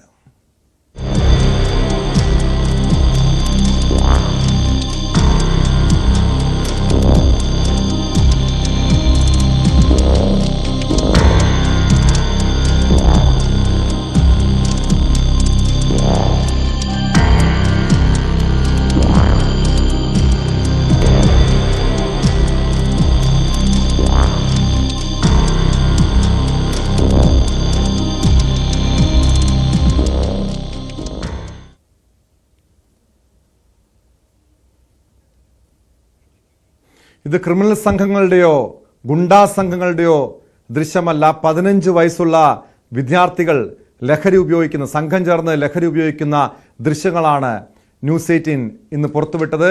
കൂടുതൽ വിദ്യാർത്ഥികൾ ലഹരിക്ക് അടിമയാണെന്നാണ് ഈ പീഡനത്തിന്, ലൈംഗിക അതിക്രമത്തിന് ഇരയായ പെൺകുട്ടിയുടെ അച്ഛൻ വെളിപ്പെടുത്തുന്നത്. മകളുടെ ഫോണിൽ നിന്നല്ല, ഈ പയ്യന്റെ ഫോൺ ഇൻസ്റ്റാഗ്രാമിൽ നിന്നാണ് എനിക്കിത് എല്ലാം കിട്ടുന്നത്. ഞാനിത് അറിഞ്ഞ് ഇവൾക്ക് ഇതുപോലെ കിൻഡർ ജോയിലും ഡയറി മിൽക്കിലൊക്കെ ഇത് കൊടുത്തെന്ന് എനിക്കൊരു സംശയം ഉണ്ടായിരുന്നു. പിന്നെ അതിന്റെ ഒരു ചെറിയൊരു വീഡിയോ എനിക്ക് കിട്ടി. പിന്നെ ബാക്കി എന്റെ ഒരു അന്വേഷണത്തിൽ നിന്നാണ് എനിക്കിതൊക്കെ മനസ്സിലായത്. ഞാൻ ഇവരെല്ലാം ഈ കുട്ടികളുടെയൊക്കെ ഇൻസ്റ്റയിൽ കയറി ഇൻസ്റ്റയിൽ കയറിയപ്പോഴത്തേക്കും ഇവരൊരു ഹാബിറ്റ് എന്ന് തന്നെ പറയാം. ഇവര് ചെയ്ത എല്ലാ ഇത്തരം ക്രിമിനൽ പ്രവൃത്തികളും ഇവര് വീഡിയോ ആക്കി ഇട്ടിട്ടുണ്ടായി. ഇതൊന്നും ഡിലീറ്റ് ചെയ്തിട്ടുണ്ടായില്ല. എല്ലാം, അതായത് ഇപ്പൊ കഞ്ചാവ് വലിക്കുന്നത്, പിന്നെ മറ്റേ മെത്തഡിനോ കല്ല ആ സാധനം ഉപയോഗിക്കുന്നതിന്റെ ഫോട്ടോ, വീഡിയോ, പിന്നെ ഇതിന്റെ എല്ലാം വോയിസ് ക്ലിപ്പ്, പിന്നെ ബൈക്ക് മോഷ്ടിക്കുന്ന ഫോട്ടോ, അതിന്റെ വീഡിയോ, പിന്നെ വോയിസ് ക്ലിപ്പ്, അങ്ങനെ ഇവർ ചെയ്ത ഈ ഡയറി മിൽക്ക് പൊട്ടിക്കുന്ന രീതി, ഇതൊക്കെ അതിൽ കിടപ്പുണ്ട്. അപ്പൊ അതിതാണ് എനിക്ക് ഇത്തരം കാര്യങ്ങൾ മനസ്സിലായത്. വിശദാംശങ്ങളുമായി നവമി ദിനേശ് ചേരുന്നുണ്ട്.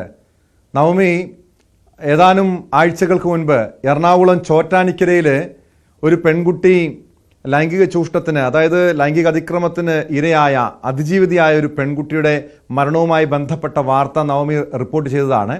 അന്ന് ആ കേസിലെ പ്രതിയായിട്ടുള്ള യുവാവ് ലഹരി നൽകി ആ പെൺകുട്ടിയെ അതിക്രൂരമായി ലൈംഗിക ചൂഷണത്തിന് ഇരയാക്കുന്നു. പിന്നീട് മരണം വരെ സംഭവിക്കുന്ന സാഹചര്യമുണ്ടായി.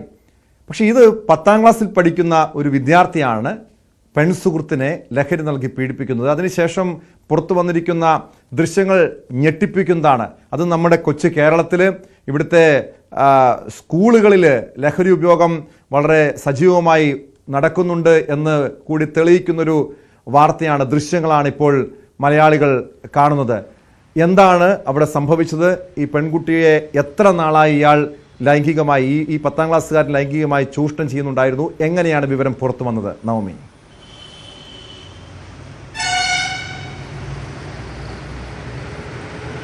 ഇത് കേരളത്തിലെ സ്കൂളുകളിൽ പഠിക്കുന്ന 1-2 കുട്ടികളുടെ അവസ്ഥയല്ല. നിരവധി കുട്ടികൾ ഈ ലഹരിയുടെ പിടിയിലാണെന്ന് നമുക്ക് നിസ്സംശയം പറയാൻ കഴിയും. അല്ലാതെ എങ്ങനെയാണ് നമ്മുടെ കുട്ടികൾക്ക് ഇത്രയും ഈ ക്രിമിനൽ സ്വഭാവം എന്ന് തന്നെ പറയാം, ആ രീതിയിലേക്ക് മാറുന്നത്? കൂടെയുള്ള സഹപ്രവർത്തകരെ അല്ലെങ്കിൽ സഹപാഠികളെ ഉപദ്രവിക്കുക, അവരെ കൊല്ലുവാൻ വരെയൊക്കെ എങ്ങനെയാണ് നമ്മുടെ കുട്ടികൾക്ക് കഴിയുക എന്നൊരു ചോദ്യത്തിന് അതിന് പിന്നിൽ ലഹരിയുടെ വലിയൊരു പിടിയുണ്ട്. ലഹരിയുടെ അടിമപ്പെട്ട് തന്നെയാണ് നമ്മുടെ കുട്ടികൾ ഇത്രയും വലിയ ക്രൂര കൃത്യങ്ങൾ ചെയ്യുന്നതെന്ന് നമുക്ക് നിസ്സംശയം പറയാൻ കഴിയും. ഇത് കൊച്ചിയിലെ തന്നെ ഒരു സർക്കാർ സ്കൂളിൽ പഠിക്കുന്ന 9ാം ക്ലാസ്സുകാരി ഒരു വിദ്യാർത്ഥിയുടെ അച്ഛൻ്റെ കയ്യിൽ നിന്നും ലഭിച്ച ദൃശ്യങ്ങളാണ്. ആ പിതാവ് ന്യൂസ് 18നെ സമീപിക്കുമ്പോൾ വളരെ വേദനയോടെയാണ് അദ്ദേഹം സംസാരിച്ചത്. കാരണം തൻ്റെ മകൾക്ക് സംഭവിച്ച ഈ ഒരു ദുരവസ്ഥ അല്ലെങ്കിൽ ഈ ഒരു അവസ്ഥ അത് മറ്റൊരു കുട്ടികൾക്കും ഒരു മക്കൾക്കും ഒരു അച്ഛനമ്മമാർക്കും ഉണ്ടാകരുത്. അതിനു വേണ്ടിയിട്ടാണ് താൻ ഇതിൻ്റെ നിയമ പോരാട്ടവുമായി അല്ലെങ്കിൽ മാധ്യമങ്ങളോടടക്കം ഇക്കാര്യങ്ങൾ തുറന്നു പറയാൻ തയ്യാറായിരിക്കുന്നത് എന്ന് പറഞ്ഞുകൊണ്ടാണ് ന്യൂസ് 18നെയൊക്കെ മറ്റ് മാധ്യമങ്ങളെയൊക്കെ ഈ അച്ഛൻ സമീപിച്ചത്. ഈ മകൾക്ക് ഇത്തരത്തിലൊരു ലൈംഗിക പീഡനം ഉണ്ടായി എന്ന് കൗൺസിലിങ്ങിലൂടെയാണ് അറിയുന്നത്. സ്കൂളിൽ നടത്തിയ ഒരു കൗൺസിലിംഗ് വഴിയാണ് കുട്ടി ഇക്കാര്യം പറയുകയും പിന്നീട് മാതാപിതാക്കൾ കൂടുതൽ വിശദാംശങ്ങൾ ചോദിച്ചറിഞ്ഞപ്പോഴാണ് 10ാം ക്ലാസ്സിൽ പഠിക്കുന്ന മറ്റൊരു സ്കൂളിൽ 10ാം ക്ലാസ്സിൽ പഠിക്കുന്ന യുവാവാണ് തന്നെ ലൈംഗികമായി ഉപദ്രവിക്കുകയും ഒപ്പം ഈ മിഠായി, അതായത് ഡയറി മിൽക്കിലും കിൻഡർ ജോയിലും ഒക്കെ ഈ ലഹരി കലർത്തി നൽകിയതെന്നൊക്കെ ഞെട്ടിപ്പിക്കുന്ന വിവരം ഈ കുട്ടി തൻ്റെ മാതാപിതാക്കളോട് പറയുന്നത്. പിന്നീട് ഈ മാതാപിതാക്കൾ ആത്മഹത്യ ചെയ്താലോ, കാരണം അത്രയും വലിയ നാണക്കേടാണ് തൻ്റെ മകൾക്ക് സംഭവിച്ചത്, ഇനി എന്തിനു ജീവിക്കണമെന്ന് ചിന്തിച്ചുകൊണ്ട് ഇവർ ആത്മഹത്യയ്ക്ക് പോകുന്നു. പക്ഷെ അതിനവരെ അനുവദിക്കുന്നില്ല. അവർക്ക് അതിനുള്ളൊരു ധൈര്യം കിട്ടാത്തതിനാൽ പിന്നെ തിരിച്ച് വീട്ടിലേക്ക് വരുന്നു. അപ്പോഴാണ് ഇവരെ കാണാനെത്തിയ ഒരു സുഹൃത്ത് പറയുന്നത്, നിന്റെ മകൾക്ക് ഇങ്ങനെ ഒരു സംഭവം ഉണ്ടായി, ഇതുപോലെ ചതിക്കുഴിയിൽ അകപ്പെടുന്ന നിരവധി കുട്ടികളുണ്ട്, അതാണോ പെണ്ണോ വ്യത്യാസമില്ലാതെ അവരെ രക്ഷിക്കണം, അല്ലെങ്കിൽ അവർക്ക് വേണ്ടി എന്തെങ്കിലും ചെയ്യണം എന്നുള്ളൊരു ഉപദേശം നൽകുകയും അതിനെ തുടർന്നാണ് ഈ പോലീസിലടക്കം പരാതി നൽകുകയും ചെയ്തത്. പോലീസ് ഈ കുട്ടിയെ, ആൺ സുഹൃത്തിനെ പിടികൂടിയിരുന്നു. 10ാം ക്ലാസ്സിൽ പഠിക്കുന്ന വിദ്യാർത്ഥിയാണ്. ഇവനെ ജുവനൈൽ ഹോമിൽ കൊണ്ടുപോയി അതിനുശേഷം ജാമ്യത്തിൽ ഇറങ്ങുകയും ചെയ്തു. പോലീസ് പറയുന്നത് ഈ പ്രായപൂർത്തിയാകാത്ത കുട്ടികൾ ഇത്രയും വലിയൊരു കുറ്റകൃത്യങ്ങൾ ചെയ്താൽ അവരെ ശിക്ഷിക്കാനുള്ള നിയമം നമുക്കില്ല, അല്ലെങ്കിൽ അവരെ ഒരു കൗൺസിലിങ്ങിലൂടെ അവരെ നേരെയാക്കുക. പക്ഷേ അതൊരു ജുവനൈൽ ഹോമിൽ കൊണ്ടുപോയി 2 ദിവസത്തിനുള്ളിൽ കൗൺസിലിംഗ് ചെയ്താൽ ഇവൻ നേരെയാകില്ല എന്നുള്ളത് നമുക്കറിയാം. കാരണം അത്രയേറെ ലഹരിക്ക് അടിമപ്പെട്ടു പോയ കുട്ടികളാണ് ഇവരൊക്കെ. ഇവർ സംഘം ചേർന്ന് ലഹരി ഉപയോഗിക്കുന്നു, അതെല്ലാം ഇവർ പകർത്തുന്നു. അതിൻ്റെ ദൃശ്യങ്ങൾ പകർത്തി ഇവർ ഇൻസ്റ്റഗ്രാമിലൂടെ പരസ്പരം സുഹൃത്തുക്കൾക്കുമായി കൈമാറുന്നു. ആ ദൃശ്യങ്ങളാണ് ഈ പെൺകുട്ടിയുടെ അച്ഛൻ, പെൺകുട്ടിക്ക് ഈ ആൺ സുഹൃത്തിൻ്റെ ഇൻസ്റ്റഗ്രാമിൻ്റെ പാസ്വേഡ് അറിയാമായിരുന്നു. അത് അച്ഛനോട് പറഞ്ഞു കൊടുക്കുകയും അച്ഛൻ അതിൽ നിന്നാണ് ഈ യുവാവിൻ്റെ ഇത്തരത്തിലുള്ള ഞെട്ടിപ്പിക്കുന്ന ദൃശ്യങ്ങളടക്കം കണ്ടെത്തുകയും ചെയ്തത്. ഓഡിയോ സന്ദേശമൊക്കെ ഉണ്ട് അതിൽ. ഈ ലഹരി ഉപയോഗിക്കുന്നതിനെ പറ്റിയും അത് ഉപയോഗിച്ചു കഴിഞ്ഞാൽ എന്താണ് സംഭവിക്കുന്ന, എത്രമാത്രം ലഹരിയാണ് അവർക്ക് കിട്ടിയത്, അത്തരം കാര്യങ്ങൾ വിശദീകരിക്കുന്ന ഓഡിയോ സന്ദേശം കൂടി ഉണ്ടായിരുന്നു. എന്തായാലും വളരെ ഞെട്ടിപ്പിക്കുന്ന കാര്യം തന്നെയാണ് ടോം ഓരോ ദിവസവും പുറത്തു വന്നുകൊണ്ടിരിക്കുന്നത്. ഈ സർക്കാർ സ്കൂളിൽ നിന്നല്ല, നമ്മുടെ ചുറ്റുമുള്ള നമുക്ക് ചുറ്റും കാണുന്ന വിദ്യാർത്ഥികൾ എല്ലാവരും തന്നെ ഈ ലഹരിയുടെ അടിമകളായി മാറുന്ന ഒരു കാഴ്ചയാണ് കണ്ടുകൊണ്ടിരിക്കുന്നത്. ഇത് സർക്കാർ അല്ലെങ്കിൽ ഒരു ജില്ലാ ഭരണകൂടം അല്ലെങ്കിൽ പൊതുസമൂഹം അതിലും ഗുരുതരമായിട്ടുള്ള സാഹചര്യം ഈ കേസിൽ പിടിക്കപ്പെട്ട അറസ്റ്റിലായ പ്രതിയെ ജുവനൈൽ ജസ്റ്റിസ് ഹോമിലേക്ക് മാറ്റിയിരുന്നു. പിന്നീട് ജാമ്യം കിട്ടി പുറത്തിറങ്ങുന്നു. പുറത്തിറങ്ങിയ ശേഷവും സമാനമായ രീതിയിൽ ലഹരി ഉപയോഗമുണ്ട്. ഈ ലഹരിക്ക് വേണ്ടി മോഷണം നടത്തുന്നുണ്ട്. നമുക്കറിയാം, ലഹരിക്ക് വേണ്ടി പണം കണ്ടെത്താൻ മാതാപിതാക്കളെ ഉപദ്രവിക്കുകയും കൊലപ്പെടുത്തുകയും ചെയ്യുന്ന സംഭവങ്ങളൊക്കെ സമീപകാലത്ത് പലപ്പോഴായി നമ്മൾ വാർത്ത റിപ്പോർട്ട് ചെയ്യുന്നതാണ്. ഈ വിദ്യാർത്ഥിയെ, അതായത് പ്രതി ചേർക്കപ്പെട്ട ഈ വിദ്യാർത്ഥിക്കെതിരെ എന്ത് നിയമ നടപടിയാണ് സ്വീകരിച്ചത്? ഇപ്പോഴും ഈ ജയിലിന്, ഈ ജുവനൈൽ ജസ്റ്റിസ് ഹോമിന് പുറത്താണോ? ഇതുപോലെ തന്നെ ലഹരി ഇടപാടുകളുമായി മുന്നോട്ട് പോവുകയാണോ ഈ വിദ്യാർത്ഥി?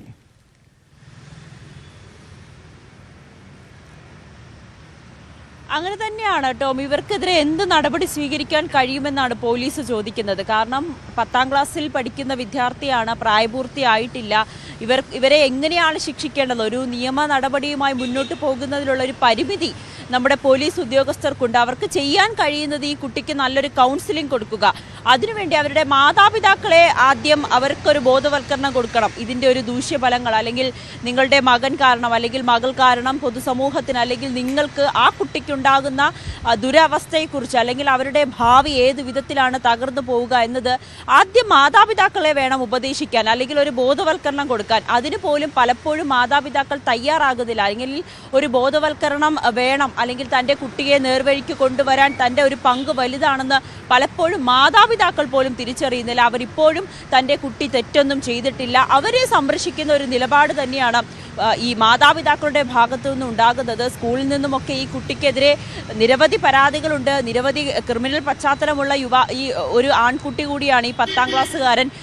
ഈ പെൺകുട്ടിയുടെ പിതാവ് ആ യുവാവിൻ്റെ വീട്ടിലേക്ക് പോയിട്ടുണ്ടായിരുന്നു. ആ സമയത്ത് അയൽവാസികളൊക്കെ പറയുന്നത്, ഈ പെൺകുട്ടിയോട് പറയുന്നത്, മോളെ നീ നിന്റെ മാതാപിതാക്കൾ പറയുന്നത് കേൾക്കൂ. കാരണം ഈ യുവാവ് അവൻ ഇതിനു മുൻപും ഇത്തരം നിരവധി ക്രിമിനൽ പശ്ചാത്തലമുള്ള മോഷണങ്ങൾ നടത്തുന്ന ഒരു കുട്ടിയാണ്. 10ാം ക്ലാസ്സിലേ ആയിട്ടുള്ളൂ. ആ കുട്ടിയെക്കുറിച്ചാണ് വളരെ മോശം കാര്യങ്ങൾ നാട്ടുകാരടക്കം പറയുന്ന സാഹചര്യമുണ്ടായി. അപ്പോൾ തന്നെ ഈ പിതാവിന് മനസ്സിലായി, ഇനി പോലീസിലോ അല്ലെങ്കിൽ ഞങ്ങൾക്കോ ഒന്നും ചെയ്യാൻ കഴിയാത്തൊരവസ്ഥയിലേക്ക് ഈ കുട്ടിയുടെ ജീവിതം മാറിക്കഴിഞ്ഞു.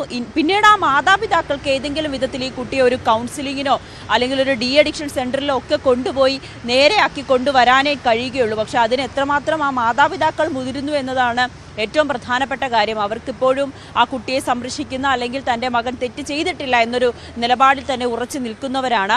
ഈ കുട്ടി മാത്രമല്ല, ഈ സുഹൃത്തിന്റെ നിരവധി ആളുകൾ അടുപ്പമുള്ള. അതാണ് ഇപ്പോഴത്തെ ഒരു ഗുരുതരമായിട്ടുള്ള സാഹചര്യം. പലപ്പോഴും സ്വന്തം മക്കൾ തെറ്റ് ചെയ്തു കഴിഞ്ഞാൽ അവരെ തിരുത്താൻ പോലും മാതാപിതാക്കൾ തയ്യാറാകാറില്ല.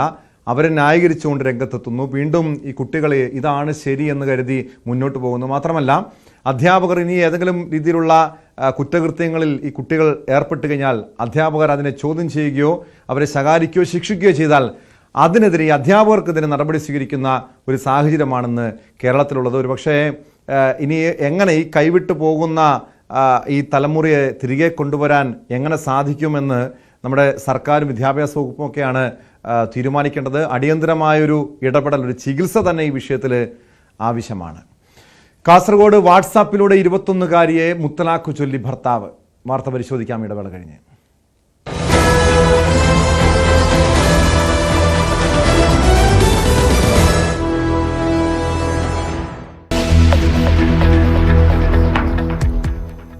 കോഴിക്കോട് താമരശ്ശേരിയിൽ സഹപാഠികൾ മർദ്ദിച്ച വിദ്യാർത്ഥി മരിച്ചു.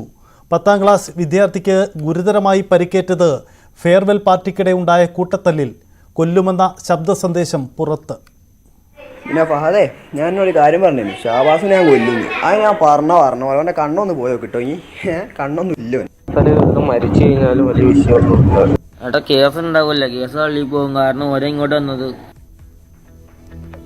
വിദ്യാർത്ഥികൾക്കെതിരെ കൊലക്കുറ്റം ചുമത്തി വകുപ്പ് തല അന്വേഷണം പ്രഖ്യാപിച്ച് വിദ്യാഭ്യാസ മന്ത്രി.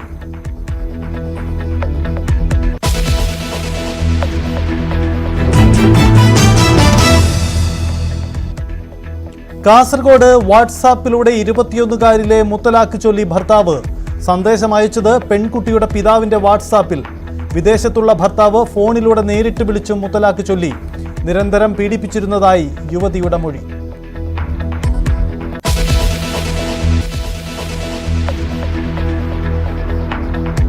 ഓട്ടോറിക്ഷകളിൽ മീറ്റർ പ്രവർത്തിക്കുന്നില്ലെങ്കിൽ മുട്ടൻ പണി. മീറ്റർ ഇല്ലെങ്കിൽ സൗജന്യ യാത്ര എന്ന സ്റ്റിക്കർ ഇന്നു മുതൽ പതിപ്പിക്കണം. മോട്ടോർ വാഹന വകുപ്പിന്റെ നടപടി നിലവിൽ വന്നു.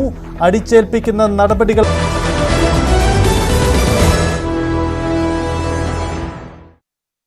ലോകത്താരോടെ കാനത്തൊന്നും കഴിക്കുന്നില്ല. കാനത്ത് കഴിച്ചെങ്കിൽ അതേപോലെ രീതിയിൽ നിൽക്കണോ? പറഞ്ഞ പോലെ കേട്ടിട്ട് നിൽക്കണോ? ഇങ്ങനെ മാനസിക രോഗാക്കാൻ 3 കൊല്ലം ഞാൻ സഹിക്കുന്നത്. നിങ്ങൾക്ക് പറഞ്ഞെങ്കിൽ മനസ്സിലാവുന്നില്ലേ? അല്ലേ? വേണ്ടെന്നില്ലെങ്കിൽ വേണ്ടെന്നില്ലേ?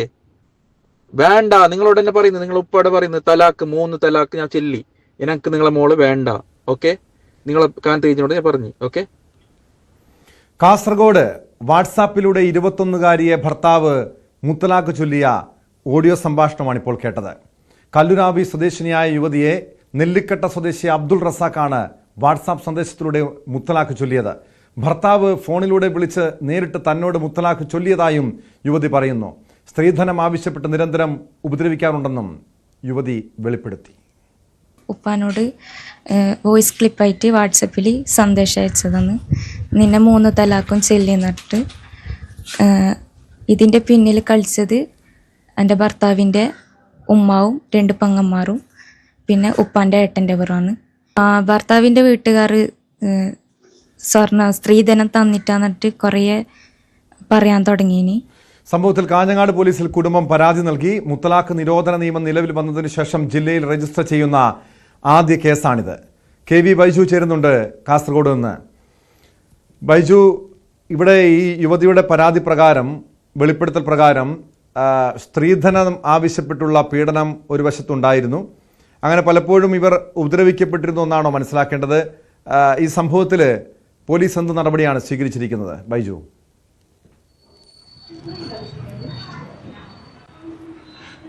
ടോമെ, ഇത് സംബന്ധിച്ച് ഓസ്തൂർക്ക് പോലീസിൽ കുടുംബം പരാതി നൽകിയിട്ടുണ്ട്. ആ നടപടിക്രമങ്ങൾ ഇപ്പോൾ പുരോഗമിച്ചുകൊണ്ടിരിക്കുകയാണ്. എന്തായാലും പ്രണയിച്ച ഒരു പെണ്ണെ എത്ര നിസ്സാരമായാണ് ഇത്തരത്തിൽ ഒഴിവാക്കുന്നതെന്ന് നമുക്ക് ആ ശബ്ദ സന്ദേശത്തിൽ നിന്ന് തന്നെ മനസ്സിലാക്കാം. ഏതായാലും ഈ മുത്തലാഖ് നിരോധനം വന്നതിന് ശേഷം കേരളത്തിലെ 2ാമത്തെ കേസാണ് കാസർഗോഡ് ജില്ലയിൽ ഈ റിപ്പോർട്ട് ചെയ്യുന്നത്. കാസർഗോഡ് ജില്ലയിലെ ആദ്യത്തെ കേസ് കൂടിയാണിത്, ഇത്തരത്തിൽ മുത്തലാഖിലൂടെ ഈ മൊഴി ചൊല്ലുന്ന ഒരു കേസ്. എന്തായാലും 2022 ആഗസ്റ്റ് 11 ഈ പെൺകുട്ടിയുമായുള്ള ഈ വിവാഹം നടക്കുന്നത്. അത് നിയമപ്രകാരം ഉള്ള വിവാഹമായിരുന്നു.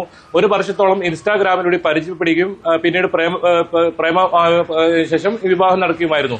ഏതായാലും ബന്ധുക്കളുടെ എല്ലാം സമ്മതത്തോടു കൂടിയാണ് ഇവരുടെ വിവാഹം നടന്നിരുന്നത്. ആദ്യഘട്ടത്തിലൊക്കെ നല്ല രീതിയിൽ പോയ ഈ കുടുംബ ബന്ധം പിന്നീട് വഷളാവുകയായിരുന്നു. ഈ പെൺകുട്ടിയെ കൊടിയ പീഡനത്തിനാണ് ഇരയായേണ്ടി വന്നിരുന്നത്. ഈ വീട്ടുകാർ ഈ പെൺകുട്ടിയെ മുറിയിൽ കൂട്ടിയിട്ട് ഉപദ്രവിക്കാറുണ്ട്. അത്തരത്തിലൊക്കെയാണ് ഈ പെൺകുട്ടി പറയുന്നത്. പ്രധാനമായും 50 പവൻ സ്ത്രീധനം ആവശ്യപ്പെട്ടിരുന്നു. അതിൽ നിർധനരായ കുടുംബം 20 പവൻ സ്വർണ്ണാഭരണങ്ങൾ മാത്രമാണ് നൽകിയിരുന്നത്. അത് ഏറ്റവും ഒടുവിലായി ഈ വീട്ടുകാരുടെ ഈ ഉപദ്രവം സഹിക്കാൻ കഴിയാതെ ഭർത്താവോട് പറഞ്ഞപ്പോൾ ആ സ്വർണം വിൽക്കാനും പണം തനിക്ക് അയച്ചു തരണം, വിദേശത്തേക്ക് കൊണ്ടുപോകാമെന്ന് പറഞ്ഞ് 12 ലക്ഷം രൂപയാണ് ഇത്തരത്തിൽ അവസാനമായി ഈ യുവാവ് ഭർത്താവ് കൈപ്പറ്റിയത്. പിന്നീട് ആ പണം ലഭിച്ചതിന് ശേഷം ഇവരുമായി യാതൊരു തരത്തിലുള്ള ബന്ധവും ഇയാൾ പുലർത്തിയിരുന്നില്ല. അതിനുശേഷമാണ് കഴിഞ്ഞ വെള്ളിയാഴ്ച ഇത്തരത്തിൽ ഒരു ശബ്ദ സന്ദേശം അയച്ചത്. മുത്തലാഖ് ചൊല്ലിയിരിക്കുന്നു എന്ന ഒരു ശബ്ദ സന്ദേശം അയക്കുന്നു. എന്തായാലും വളരെ നിയമവിരുദ്ധമായ ഒരു കാര്യമാണ് നടന്നത്. മാത്രമല്ല 21 വയസ്സ് മാത്രം പ്രായമുള്ള ഒരു പെൺകുട്ടി, ആ പെൺകുട്ടിയെ വർഷങ്ങളോളം പ്രണയിച്ച് ഏറ്റവും ഒടുവിൽ ഒരു നിമിഷം കൊണ്ട് ഇത്തരത്തിൽ മൊഴി ചൊല്ലി ഒഴിവാക്കുന്ന രീതിയിലുള്ള ഒരു നടപടി. എന്തായാലും വലിയ പ്രതിഷേധം ഇതിനെതിരെ ഉയർന്നിട്ടുണ്ട്. അത് മാത്രമല്ല ശക്തമായ നിയമ നടപടിയുമായി കുടുംബവും രംഗത്ത് വന്നിട്ടുണ്ട്. ഈ പെൺകുട്ടിയെ വീട്ടിൽ നിന്നും വലിയ തോതിൽ ഉപദ്രവിക്കുന്ന സമയത്ത് ഒരു ദിവസം അബോധാവസ്ഥയിലാകുന്ന ഒരു സാഹചര്യം ഉണ്ടായിരുന്നു. അപ്പോൾ പോലും ആശുപത്രിയിൽ കൊണ്ടുപോകാൻ പോലും ഈ കുടുംബം തയ്യാറായില്ല. ഒടുവിൽ തന്റെ സ്വന്തം പിതാവിനോട് കാര്യം പറയുകയും പിതാവ് വന്ന് ആശുപത്രിയിലേക്ക് കൊണ്ടുപോവുകയായിരുന്നു. അതിൽ കഴിഞ്ഞ ഒരാഴ്ചയായി പെൺകുട്ടി ആശുപത്രിയിൽ തന്നെയായിരുന്നു. നമ്മൾ ഈ വാർത്ത ഷൂട്ട് ചെയ്യാൻ പോകുമ്പോഴും പെൺകുട്ടി ആശുപത്രിയിൽ ഉണ്ടായിരുന്നു. ആശുപത്രിയിൽ നിന്ന് എത്തിയതേ ഉണ്ടായിരുന്നുള്ളൂ. വലിയ അവശതയിലായിരുന്നു ഈ പെൺകുട്ടി. മാനസികമായും വലിയ വിഷമത്തിൽ തന്നെയായിരുന്നു ഈ പെൺകുട്ടി. അതിനിടയിലാണ് ഈ കുടുംബം ഇവരെ ചേർത്ത് പിടിച്ചു എന്ന് വേണം പറയാൻ. കുടുംബം എല്ലാവിധ പിന്തുണയും, ഈ നിയമ നടപടിക്ക് എല്ലാവിധ പിന്തുണയുമായുണ്ട്. മാത്രമല്ല ഇതിനുള്ള രേഖകളെല്ലാം ഇവരുടെ കയ്യിലുണ്ട്. ഈ ഫോൺ സന്ദേശം കൂടാതെ ബാങ്ക് വഴിയാണ് ഇവർക്ക് പണം 12 ലക്ഷത്തോളം രൂപ ഇവർ കൈപ്പറ്റിയത്. ആ പണം നൽകിയതിന്റെ രേഖ തുടങ്ങിയവയെല്ലാം ഈ പരാതിയോടൊപ്പം ഇവർ സമർപ്പിക്കുന്നുണ്ട്. ഏതായാലും ഹോസ്ദുർഗ് പോലീസ് ഇത് സംബന്ധിച്ച് നടപടി ആരംഭിച്ചിട്ടുണ്ട്. ജാമ്യമില്ലാ വകുപ്പ് പ്രകാരമാണ് കേസ് നിലവിൽ കേസ് വരുന്നത്. ഇതിൽ അതിനു പുറമെ ഗാർഹിക പീഡനം ഉൾപ്പെടെയുള്ള വകുപ്പുകൾ കൂടി ചുമത്തുമെന്നാണ് അറിയാൻ സാധിക്കുന്നത്. എന്നാലും ഇത് നടപടിക്രമങ്ങൾ ഇപ്പോൾ ഹോസ്ദുർഗ് പോലീസ് സ്റ്റേഷനിൽ പുരോഗമിച്ചുകൊണ്ടിരിക്കുകയാണ്. ഈ പെൺകുട്ടിയെ വിവാഹം കഴിച്ചതിന് ശേഷം ഭർത്താവ് അപ്പോൾ തന്നെ ആ ബന്ധുക്കൾ, ഈ യുവതിയുടെ മാതാപിതാക്കൾ, രക്ഷിതാക്കൾ അവളെ ചേർത്ത് നിർത്തിയത് കൊണ്ട് വലിയ ദുരന്തമൊക്കെ ഒഴിവായി. കാരണം നമുക്കറിയാം, ഈ സമീപ നാളുകളിലൊക്കെ ഈ ഗാർഹിക പീഡനത്തെ തുടർന്ന് അല്ലെങ്കിൽ സ്ത്രീധനം ആവശ്യപ്പെട്ടുള്ള പീഡനത്തെ തുടർന്ന് നിരവധി യുവതികൾ ആത്മഹത്യ സംഭവങ്ങളൊക്കെ നമ്മൾ റിപ്പോർട്ട് ചെയ്യാറുള്ളത്. അതിലെ പ്രധാനപ്പെട്ട കാരണം സ്വന്തം മാതാപിതാക്കളും സ്വന്തം കുടുംബാംഗങ്ങളും ഒരു മാനസിക പിന്തുണ അവർക്ക് നൽകാതെ പോകുമ്പോഴാണ് ഏറ്റവും ഒടുവിൽ സഹികെട്ട് ജീവിതം തന്നെ അവസാനിപ്പിച്ചേക്കാമെന്ന് അവർ കരുതുന്നത്. പക്ഷെ ഇവിടെ ഈ കുടുംബത്തെ, ഈ യുവതിയെ കുടുംബം ചേർത്ത് പിടിക്കുന്നുണ്ട്. നിയമ പോരാട്ടവുമായി അവർ മുന്നോട്ട് പോകുന്നു.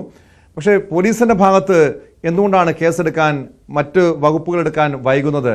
ഇവിടെ മുത്തലാഖ് നിരോധന നിയമമുണ്ട്, സ്ത്രീധന നിരോധന നിയമമുണ്ട്. മാത്രമല്ല, ഒരു പെൺകുട്ടിക്ക് നേരെ ഗാർഹിക പീഡനം ഉണ്ടായിട്ട് പോലും പോലീസ് ഇതുവരെയും ആ വകുപ്പുകൾ ചേർത്ത് എന്തുകൊണ്ടാണ് കേസെടുക്കാത്തത്?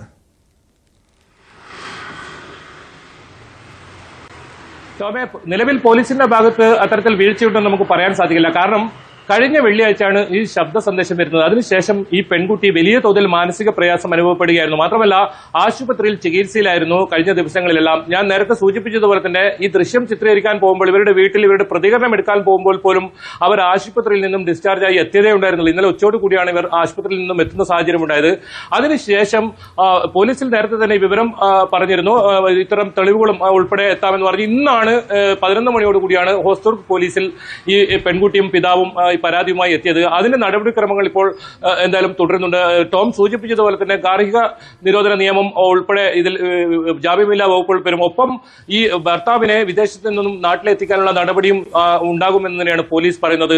ഈ ഭർത്താവിനെ കൂടാതെ ഭർത്താവിന്റെ മാതാവും അതോടൊപ്പം സഹോദരിയും ഈ പെൺകുട്ടിയെ ഇത്തരത്തിൽ സ്ത്രീധനം ആവശ്യപ്പെട്ട് വലിയ തോതിൽ മാനസികമായും അതുപോലെ തന്നെ ശാരീരികമായും ഉപദ്രവിച്ചു എന്നാണ് പെൺകുട്ടി പറയുന്നത്. അതുകൊണ്ട് തന്നെ ഇവർക്കെതിരെ എല്ലാം ഈ കേസെടുക്കുമെന്നാണ് നമുക്ക് അറിയാൻ സാധിക്കുന്നത്. എന്തായാലും ഈ ഭർത്താവിനെ വിദേശത്ത് നിന്നും നാട്ടിലെത്തിക്കാനുള്ള നടപടി ഉണ്ടാകും എന്ന് തന്നെയാണ് പോലീസ് പറയുന്നത്. നിലവിൽ പോലീസിന്റെ ഭാഗത്തു നിന്നുള്ള നടപടി ആരംഭിച്ചിട്ടുണ്ട്. ഇന്നാണ് ഇത് സംബന്ധിച്ച് കാഞ്ഞങ്ങാട് പോലീസ് സ്റ്റേഷനിൽ ഈ കുടുംബം പരാതിയുമായി രംഗത്തെത്തുന്നത്. ഏതായാലും പൊതുസമൂഹത്തിന്റെ വലിയ പിന്തുണ ഇവർക്കുണ്ട്. ടോം സൂചിപ്പിച്ചതുപോലെ തന്നെ ആ കുടുംബം അവരെ ചേർത്ത് നിർത്താൻ മനസ്സ് കാണിച്ചു. മാത്രമല്ല, കൃത്യസമയത്ത് ഈ വിവരം കുടുംബത്തിനെ അറിയുന്നു. കാരണം ഈ അബോധാവസ്ഥയിലായ സമയത്ത് അവരുടെ വീട്ടുകാർ തിരിഞ്ഞു നോക്കാത്തൊരു സാഹചര്യം വന്നപ്പോഴാണ് ഗത്യന്തരമില്ലാതെ പെൺകുട്ടി വീട്ടുകാരോട് ഈ കാര്യം പറഞ്ഞത്. അതുവരെ വീട്ടുകാരെ വിഷമിപ്പിക്കേണ്ട എന്ന തരത്തിൽ വീട്ടുകാരോട് ഒരു കാര്യവും പറയായിരുന്നു. അപ്പോഴാണ് വീട്ടുകാർ ഇത്തരത്തിൽ കൊടിയ പീഡനം ഈ മകൾ അനുഭവപ്പെട്ടിട്ടുണ്ട് ഇവിടെ നിന്ന് അറിയുന്നതും പിന്നീട് അവരെ സ്വന്തം വീട്ടിലേക്ക് കൂട്ടിക്കൊണ്ടുപോകുന്നു. 4 പെൺമക്കൾ അടങ്ങിയ ഒരു കുടുംബമാണ്, നിർധനരായ ഒരു കുടുംബമാണ്. അവരാണ് ഈ 50 പവൻ സ്വർണ്ണാഭരണങ്ങൾ ആവശ്യപ്പെട്ട് ബന്ധുക്കളിൽ നിന്നും മറ്റുമായി ഒക്കെ 20 പവൻ സ്വർണ്ണാഭരണങ്ങൾ ഈ സ്ത്രീധനമായി നൽകിയത്. പിന്നീട് ആ സ്ത്രീധനമായി ലഭിച്ച പണം, അത് സ്വർണം മുഴുവൻ വിൽപ്പന നടത്തി അത് ഭർത്താവ് കൈക്കലാക്കുന്ന ഒരു സാഹചര്യമാണ്. ഏതായാലും ശക്തമായ നടപടി ഇതിൽ ഉണ്ടാകുമെന്ന് തന്നെയാണ് പോലീസുമായി ബന്ധപ്പെട്ട കെ വി ബൈജു ആണ് കാസർഗോഡ് നിന്ന് വിവരങ്ങൾ നൽകിയത്. കാസർഗോഡ് വാട്സപ്പ് വഴിയാണ് 21-കാരിയായ യുവതിയെ ഭർത്താവ് മുത്തലാഖ് ചൊല്ലിയത്. സ്പോട്ട് ലൈവിനെ പരിശോധിക്കുന്നത് മറ്റൊരു വാർത്തയാണ്. കൊച്ചി ക്യൂൻസ് വാക്ക് വേയിൽ യുവാക്കൾ തമ്മിൽ ഏറ്റുമുട്ടൽ. പുതുവായ്പ് ബീച്ച് പരിസരത്തുണ്ടായ സംഘർഷത്തിന്റെ തുടർച്ചയായിട്ടായിരുന്നു ഏറ്റുമുട്ടൽ. വഴിക്ക് തടസ്സം നിന്നതുമായി ബന്ധപ്പെട്ട തർക്കം ആക്രമണത്തിൽ കലാശിക്കുകയായിരുന്നു. ഒരു സംഘത്തിന്റെ കാർ അടിച്ചു തകർത്തു. പരിക്കേറ്റ ഒരാൾ എറണാകുളം ജനറൽ ആശുപത്രിയിൽ ചികിത്സയിലാണ്. വ്യാഴാഴ്ച രാത്രിയായിരുന്നു സംഭവം. നവമി ദിനേശ് ചേരുന്നു കൊച്ചിയിൽ നിന്നും വിവരങ്ങളുമായി. നവമി, ഇത് എങ്ങനെയാണ് ഈ വലിയ രീതിയിലുള്ള സംഘർഷം ഉണ്ടാകുന്നത്? സംഘർഷത്തിൽ കൂടുതൽ പേർക്ക് പരിക്കേറ്റിരുന്നോ? പോലീസ് കേസെടുത്തോ?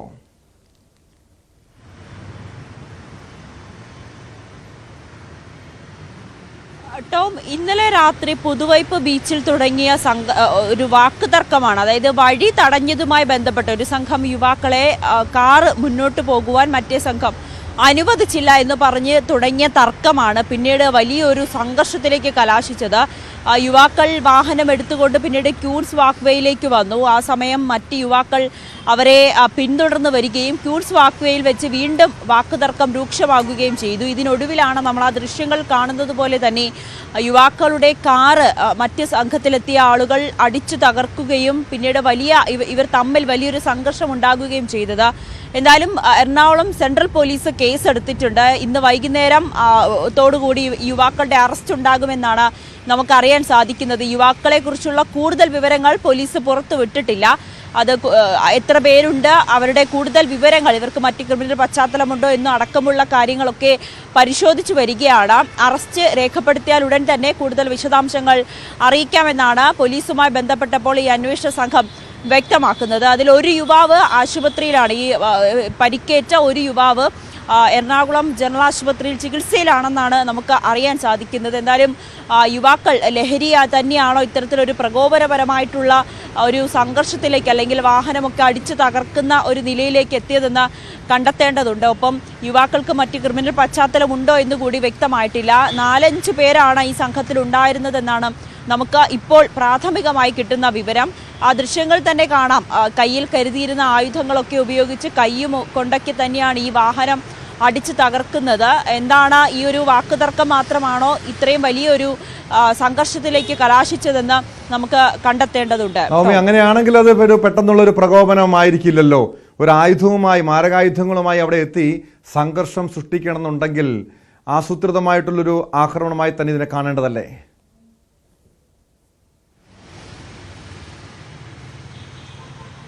ഇനി ഇപ്പോൾ ആദ്യം പുതുവൈപ്പിൽ ബീച്ചിലുണ്ടായ സംഘർഷം അതിൻ്റെ തുടർച്ചയായി തന്നെ അവരെ ആക്രമിക്കണമെന്ന ഉദ്ദേശത്തോടുകൂടി തന്നെയാണോ മാരകായുധങ്ങളും പിന്നീട് യുവാക്കൾ കയ്യിൽ കരുതിയതെന്ന് സംശയിക്കേണ്ടിയിരിക്കുന്നു. എന്തായാലും പോലീസ് പ്രതികളെ വിശദമായി ചോദ്യം ചെയ്യണം. ചോദ്യം ചെയ്തതിലൊടുവിൽ മാത്രമേ നമുക്കിതിൻ്റെ കൂടുതൽ വിശദാംശങ്ങൾ അറിയാൻ കഴിയുകയുള്ളൂ. ലഹരി ഇടപാടുകൾ അല്ലെങ്കിൽ യുവാക്കൾ ലഹരി ഉപയോഗിച്ചിട്ടുണ്ടോ, മദ്യപിച്ചിട്ടുണ്ടോ എന്ന ഒരു കാര്യമൊക്കെ പോലീസ് പരിശോധിച്ച് വരുന്നുണ്ട്. കാരണം ഇത്രയും പ്രകോപനപരമായിട്ടുള്ളൊരു കാര്യം, രാത്രി ഇത്രയും വലിയ വാഹനമൊക്കെ അടിച്ചു തകർക്കുക, രാത്രി ഇങ്ങനെയൊക്കെ ചെയ്യുന്നുവെങ്കിൽ അതിന് പിന്നിൽ തക്കതായിട്ടുള്ള കാരണമുണ്ടാകും. ഒരു വാക്കുതർക്കം മാത്രമാണോ ഇങ്ങനെ പിന്തുടർന്ന് ആക്രമിക്കാൻ കാരണമായത്? അതിന് പിന്നിൽ ഒരു കാരണം കാണും. ഒരു വാക്കുതർക്കം മാത്രമായിരിക്കില്ല ആസൂത്രിതമായിട്ടുള്ള ഒരു ആക്രമണം ഇതെന്നാണ് പോലീസും സംശയിക്കുന്നത്. ഒരു യുവാവിന്റെ ആഡംബര ജീവിതം വരുത്തിവെച്ച വിനയായിരുന്നു തിരുവനന്തപുരം വെഞ്ഞാറമൂടിലെ കൂട്ടക്കുരുതി. വെഞ്ഞാറമൂട് കൂട്ടക്കൊലപാതക കേസിലെ പ്രതിയെ മെഡിക്കൽ കോളേജ് ആശുപത്രിയിലെ പോലീസ് സെല്ലിലേക്ക് മാറ്റി. ആരോഗ്യ വിഭാഗത്തിന്റെ റിപ്പോർട്ട് ലഭിച്ചാൽ ജയിലിലേക്ക് മാറ്റും. അഫാൻ രാസലഹരി ഉപയോഗിച്ചിരുന്നില്ല എന്നാണ് കണ്ടെത്തൽ. പ്രതിയുടെ പിതാവ് അബ്ദുൾ റഹീമിന്റെ മൊഴി പാങ്ങോട് പോലീസ് രേഖപ്പെടുത്തിയിട്ടുണ്ട്. വി വിനോദ് ചേരുന്നുണ്ട് തിരുവനന്തപുരത്ത് നിന്നും വിവരങ്ങളുമായി. വിനോദ്, ലഹരി ഉപയോഗമില്ല എന്ന് പോലീസ് സ്ഥിരീകരിക്കുന്നു. അങ്ങനെയെങ്കിൽ ഈ ഉറ്റവരായിട്ടുള്ളവരെ ഉൾപ്പെടെ 5 പേരെ ഇങ്ങനെ കൂട്ടക്കുരുതി നടത്തണമെങ്കിൽ അതിന് പിന്നെ ഒരു തക്കതായ ഒരു കാരണം കാണുമല്ലോ. അത് ഈ ആഡംബര ജീവിതം നയിച്ചതുകൊണ്ടുള്ള സാമ്പത്തിക ബാധ്യത ഇത് തന്നെയാണെന്ന് പോലീസ് ഉറപ്പിക്കുകയാണോ? ടോം, 50 ലക്ഷം രൂപയ്ക്ക് മുകളിലാണ് ഇവർക്ക് ബാധ്യതയുള്ളത്. അമ്മ ഷെമിയും അതോടൊപ്പം തന്നെ അഫാനും നാട്ടിൽ പലരിൽ നിന്നായി വാങ്ങിയതാണ് ഈ തുക. നേരത്തെ ചില വിവരങ്ങൾ വന്നത് പിതാവിന് വിദേശത്ത് ബാധ്യത ഉണ്ട് എന്ന നിലയ്ക്കാണ്. അദ്ദേഹത്തിന് അവിടെ 10 ലക്ഷം രൂപയുടെ ബാധ്യത ഉണ്ടായിരുന്നത്. അതിൽ 5 ലക്ഷം രൂപ നാട്ടിൽ നിന്ന് അവിടേക്ക് അയച്ചു കൊടുത്തിരുന്നു. ആ പണം അദ്ദേഹം പല മാസങ്ങളിലായി തിരിച്ച് അയച്ചു എന്ന കാര്യം കൂടി പോലീസ് പറയുന്നുണ്ട്. ഈ അഫാന് മറ്റ് ജോലിയൊന്നുമില്ലായിരുന്നു. ആഡംബരമായ ഒരു ജീവിതമാണ്.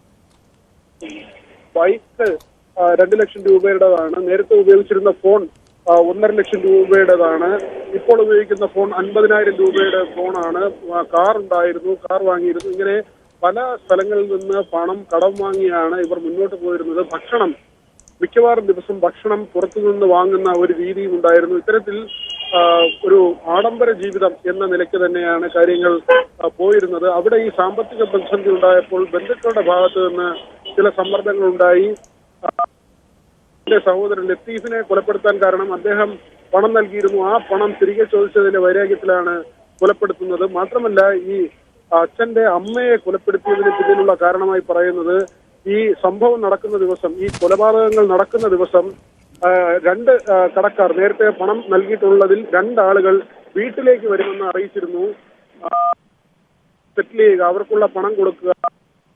ആദ്യം തന്നെ ഒരു സ്വർണ്ണ പണയ സ്ഥാപനത്തിലേക്ക് പോവുകയാണ്. ഒരു ഫിനാൻസ് സ്ഥാപനമാണ്, സ്വകാര്യ ധനകാര്യ സ്ഥാപനമാണ്. ഈ കുടുംബവുമായി ബന്ധമുള്ള ആളുകളാണ് അത് നടത്തുന്നത്.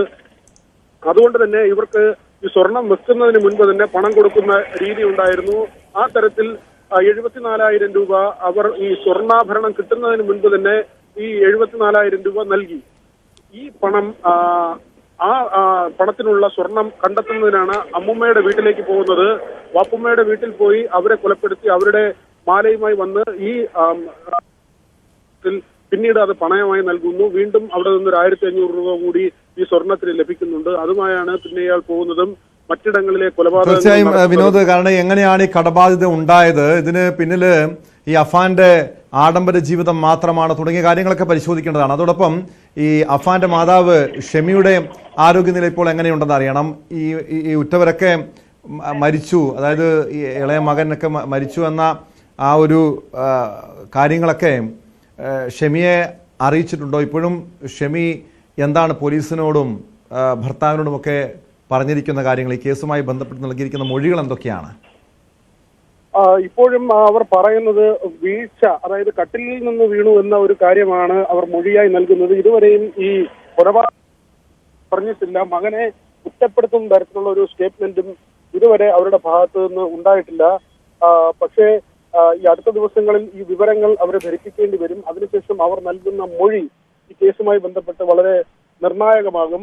ഈ കൊലപാതകങ്ങളെ കുറിച്ച് നമ്മൾ മനസ്സിലാക്കുമ്പോൾ ഈ പറഞ്ഞു വന്നതുപോലെ തന്നെ അബ്ദുൾ റഹീം ഈ വെഞ്ഞാറമൂട് സ്റ്റേഷനിലേക്ക് എത്തിയിട്ടുണ്ട്. അദ്ദേഹം ഈ മൊഴി നൽകുന്നതിന് വേണ്ടിയാണ് ഇവിടെ എത്തിയിട്ടുള്ളത്. ഈ കേസിൽ വളരെ പ്രധാനമാണ് അദ്ദേഹത്തിന്റെ മൊഴിയും. ഇപ്പോൾ അദ്ദേഹം ബന്ധുക്കളോടൊപ്പം എത്തിയിട്ടുണ്ട്. അല്പസമയത്തിനുള്ളിൽ മൊഴി രേഖപ്പെടുത്തും. ഏതായാലും നമ്മൾ ടോം, ഈ കേസുമായി ബന്ധപ്പെട്ട് ഷെമിയുടെ മൊഴിക്കും വളരെ വലിയ പ്രാധാന്യമുണ്ട്. ഈ മകനും അമ്മയും വാങ്ങിയ പണം അത് തിരികെ കൊടുക്കുന്നതിൽ പ്രയാസമുണ്ടായിരുന്നു. ഈ പറഞ്ഞതുപോലെ തന്നെ ഈ കടക്കാർക്ക് ഈ കൊലപാതകം നടത്തിയ ദിവസം രാവിലെ പണയ സ്ഥാപനത്തിൽ നിന്ന് ലഭിച്ച 74,000 രൂപ, അതിൽ 40,000 രൂപ വന്ന് പറഞ്ഞിരുന്ന 2 കടക്കാർക്കായി ഓൺലൈനിലൂടെ അയച്ചു കൊടുത്തു. അതിന് കാരണമായി പറയുന്നത് അവർ വീട്ടിൽ വന്നാൽ ഈ കൊലപാതകങ്ങൾ നടത്താൻ കഴിയില്ലായിരുന്നു. അവരെ ഒഴിവാക്കുന്നതിന് വേണ്ടി ആ ദിവസം വീട്ടിലേക്ക് എത്താൻ സാധ്യത ഉണ്ടായിരുന്ന 2 പേരെ ഒഴിവാക്കുന്നതിന് രാവിലെ തന്നെ അവരുടെ പണം അയച്ചു കൊടുക്കുകയായിരുന്നു. അതിനുശേഷമാണ് വളരെ ആസൂത്രിതമായി ഈ കൊലപാതകങ്ങളെല്ലാം പ്രതി നടത്തിയത്. ടോം, വ്യക്തമാണ്. വി വിനോദാണ് വിവരങ്ങൾ നൽകിയത്. ലൈംഗിക പീഡന പരാതിയിൽ പരാതിക്കാരിയെ കണ്ണടച്ച് വിശ്വസിക്കരുതെന്ന് ഹൈക്കോടതി. പ്രതിയുടെ ഭാഗവും പോലീസ് അന്വേഷിക്കണം. പരാതി വ്യാജമെന്ന് കണ്ടാൽ പരാതിക്കാരിക്കെതിരെ കർശന നടപടിയെടുക്കണം. ഇക്കാര്യത്തിൽ തൊഴിൽപരമായ ബുദ്ധിമുട്ടുണ്ടാകുമെന്ന് പോലീസ് ഉദ്യോഗസ്ഥർ ഭയപ്പെടേണ്ട. പൂർണ്ണമായ നിയമസംരക്ഷണം ഉറപ്പുവരുത്തുമെന്ന് ഹൈക്കോടതി വ്യക്തമാക്കി. ലൈംഗിക പീഡന കേസിൽ കുറ്റാരോപിതനായ ഒരാൾക്ക് ജാമ്യം അനുവദിച്ചുകൊണ്ടാണ് ജസ്റ്റിസ് PV കുഞ്ഞികൃഷ്ണന്റെ സുപ്രധാനമായ ഉത്തരവ്. ആജ്ഞ രവീന്ദ്രൻ ചേരുന്നു വിവരങ്ങളുമായി. ആജ്ഞ, നമുക്കറിയാം ഈ സമീപകാലത്ത് വന്ന പല വാർത്തകളും പരിശോധിച്ചാൽ അതിനൊക്കെ വ്യാജ പരാതികളുണ്ട്. മാത്രമല്ല ഒരാളുടെ പക വീട്ടാൻ പോലും ഈ ഇത്തരം ലൈംഗിക പീഡന പരാതിയുമായി യുവതികൾ രംഗത്തെത്തുന്ന സാഹചര്യം. അതോടൊപ്പം ഈ വിവാഹ വാഗ്ദാനം നൽകി പീഡിപ്പിച്ചു എന്ന പരാതി, അതിൽ പലതും വ്യാജമാണെന്ന് പിന്നീട് തെളിഞ്ഞിട്ടുള്ളതുമാണ്. ഈ കേസിലൊക്കെ, അതായത് ഒരാളോട് പക വീട്ടാനുള്ള നടപടിയായി ഈ പോക്സോ കേസുകളെയും അതോടൊപ്പം ലൈംഗിക പീഡന കേസുകളൊക്കെ ഉപയോഗിക്കുന്ന പ്രവണതയ്ക്ക് കൂടി ഒരു തിരിച്ചടിയല്ലേ ഹൈക്കോടതിയുടെ ഈ സുപ്രധാനമായ ഉത്തരവ്? എന്താണ് കോടതിയുടെ നിരീക്ഷണം ഈ കേസുമായി ബന്ധപ്പെട്ട്? തീർച്ചയായും ടോം, കാരണം ഇത്തരം കേസുകളിൽ പലപ്പോഴും ഇത്തരം വ്യാജ പരാതികൾ വരുന്നത് ഒറ്റ നോട്ടത്തിൽ തന്നെ ബോധ്യമാകുമ്പോഴും നിർബന്ധിതമായും ലൈംഗിക പീഡന പരാതികളിൽ നടപടിയെടുക്കേണ്ടത് നിസ്സഹായാവസ്ഥയിൽ പോലീസ് എത്താറുണ്ട്. ആ ഒരു സാഹചര്യത്തിലാണ് സുപ്രധാന ഉത്തരവുമായി കോടതി എത്തിയിരിക്കുന്നത്. പ്രത്യേകിച്ചും കണ്ണൂർ സ്വദേശിയുടെ പരാതിയിന്മേൽ തനിക്കെതിരെയുള്ള ലൈംഗിക പീഡന പരാതി വ്യാജമാണെന്ന് കുറ്റാരോപിതനായ വ്യക്തി മുൻകൂർ ജാമ്യം തേടി കോടതിയെ സമീപിച്ചതുമായി ബന്ധപ്പെട്ടുള്ള ഹർജി പരിഗണിക്കവെയാണ് ജസ്റ്റിസ് PV കുഞ്ഞികൃഷ്ണൻ ഇത്തരത്തിൽ സുപ്രധാനമായ ഉത്തരവ് മുന്നോട്ട് വെച്ചത്. അതിൽ മാർജിൻ ഫ്രീ മാർക്കറ്റിലെ മാനേജറായിരുന്ന അദ്ദേഹത്തിന്റെ ജോലി, അതായത് സബോർഡിനേറ്റ് ആയ ഒരാളെ ജോലിയിൽ നിന്നും പിരിച്ചുവിടുന്നു, ജോലിയിൽ വീഴ്ച വരുത്തിയതിന് പിരിച്ചുവിടുന്നു. ഈ ജീവനക്കാരി അതിനുശേഷം തന്നെ ഭീഷണിപ്പെടുത്തി എന്ന് പറഞ്ഞ് ജനുവരി 14 ബദിയടുക്ക പോലീസിൽ ഇയാൾ പരാതി നൽകിയിരുന്നതാണ്. പക്ഷെ അതിൽ അന്വേഷണം ഉണ്ടായില്ല. എന്നാൽ ഈ ഹർജിക്കാരൻ ലൈംഗിക ഉദ്ദേശത്തോടെ തന്റെ കയ്യിൽ പിടിച്ചെന്ന് കാട്ടി ഫെബ്രുവരി 7 യുവതി നൽകിയ പരാതിയിൽ പോലീസ് കേസെടുത്ത് അന്വേഷണം തുടങ്ങി. ഈ അന്വേഷണം തുടങ്ങിയതിനെ തുടർന്നാണ് ഹർജിക്കാരൻ കോടതിയെ സമീപിച്ചതും യുവതി തന്നെ ഭീഷണിപ്പെടുത്തിയതിന്റെ ഉൾപ്പെടെയുള്ള വോയിസ് റെക്കോർഡർ ഉൾപ്പെടെ കോടതിയെ ഹാജരാക്കുകയും ചെയ്തത്. ഇത് പരിശോധിച്ച് ബോധ്യപ്പെട്ട ശേഷം കോടതി തൊഴിലുടമയ്ക്ക് മുൻകൂർ ജാമ്യം നൽകുന്ന ഒരു സാഹചര്യത്തിലാണ്. ഇതിനിടയിലാണ് ഈ സുപ്രധാന പരാമർശം നടത്തുന്നത്. ടോം സൂചിപ്പിച്ചതുപോലെ തന്നെ ലൈംഗിക പീഡന പരാതികൾ അല്ലെങ്കിൽ വിവാഹ വാഗ്ദാനം നൽകി പീഡിപ്പിച്ചു തുടങ്ങിയ പരാതികളൊക്കെ ഇത്തരത്തിൽ സ്ത്രീകളെ അങ്ങേയറ്റം പിന്തുണയ്ക്കുന്ന സാഹചര്യത്തിൽ പോലും ഇതിനെ ഒരു ഉത്തരവാദിത്വവുമില്ലാതെ വ്യാജ പരാതികൾ കൊണ്ട് ഇതിനെ ഉപയോഗപ്പെടുത്തുന്ന സ്ത്രീകളും ഉണ്ട് എന്നുള്ള അങ്ങനത്തെ സ്ത്രീകൾക്കെതിരെ കർശന നടപടിയെടുക്കണമെന്ന് തന്നെയാണ് ഹൈക്കോടതി പറഞ്ഞിരിക്കുന്നത്. പരാതിക്കാരി അല്ലെങ്കിൽ നൽകിയിരിക്കുന്ന പരാതി വ്യാജമാണെന്ന് കണ്ടാൽ പരാതിക്കാരിക്കെതിരെ കർശന നടപടിയെടുക്കാൻ പോലീസ് അമാന്തം വിചാരിക്കേണ്ട കാര്യമില്ല. അതിന് പോലീസിന് എല്ലാ തരത്തിലുള്ള നിയമ സംരക്ഷണവും കോടതി ഉറപ്പുവരുത്തും. അതായത് ഈ പരാതി വ്യാജമാണെന്ന് കണ്ടാൽ സ്ത്രീകൾക്കെതിരെ നടപടിയെടുക്കുന്നതിൽ വീണ്ടും തിരിച്ചടി ഉണ്ടാകുമോ എന്ന് പേടിച്ചായിരിക്കാം പലപ്പോഴും പോലീസ് ഇത്തരത്തിൽ പരാതിയിൽ നടപടികൾ, അതായത് പരാതി വ്യാജമാണെന്ന് അറിഞ്ഞാലും നടപടികൾ കൈവരിക്കാത്തത്. അതുകൊണ്ടാണ് സൂചിപ്പിച്ചതുപോലെ പരാതി വ്യാജമെന്ന് കണ്ടാൽ പരാതിക്കാരിക്കെതിരെ കർശനമായ നടപടിയെടുക്കണമെന്ന് കൂടി ജസ്റ്റിസ് PV കുഞ്ഞികൃഷ്ണൻ വ്യക്തമാക്കിയിട്ടുണ്ട്. ഇവിടെ പോലീസ് ഉദ്യോഗസ്ഥർ മാത്രമല്ല, മാധ്യമങ്ങളും ഇത്തരം കേസുകളിലേറെ ജാഗ്രത കാട്ടേണ്ടതാണ്. പലപ്പോഴും വ്യാജ പരാതികളുമായി ഒരു ഇരയെന്ന് പറഞ്ഞുകൊണ്ട്, ഇരയെന്ന് അവകാശപ്പെട്ടുകൊണ്ട് എത്തുന്ന ആളുകളുടെ വാർത്തകൾ, സ്ത്രീകളുടെ വാർത്തകൾ റിപ്പോർട്ട് ചെയ്യുന്ന സാഹചര്യം പലപ്പോഴും ഉണ്ടാകാറുണ്ട്. അവിടെയൊക്കെ നിരപരാധികളായ പലരും ക്രൂശിക്കപ്പെടുന്നുണ്ട്. അവരെ പൊതുസമൂഹത്തിന് മുന്നിൽ കുറ്റവാളി എന്ന രീതിയിൽ ചിത്രീകരിക്കുന്ന സാഹചര്യമുണ്ട്. അതുകൊണ്ട് തന്നെയാണ് ഹൈക്കോടതി ഈ വിഷയത്തിൽ ഏറെ സുപ്രധാനമായിട്ടുള്ളൊരു ഉത്തരവ് ഇപ്പോൾ പുറപ്പെടുവിച്ചിരിക്കുന്നത്. സ്പോട്ട് ലൈവ് പൂർണ്ണമാകുന്നു. നമസ്കാരം.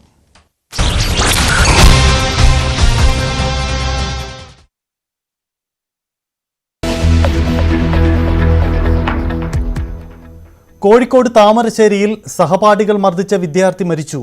10ാം ക്ലാസ് വിദ്യാർത്ഥിക്ക് ഗുരുതരമായി പരിക്കേറ്റത് ഫെയർവെൽ പാർട്ടിക്കിടെ ഉണ്ടായ കൂട്ടത്തല്ലിൽ.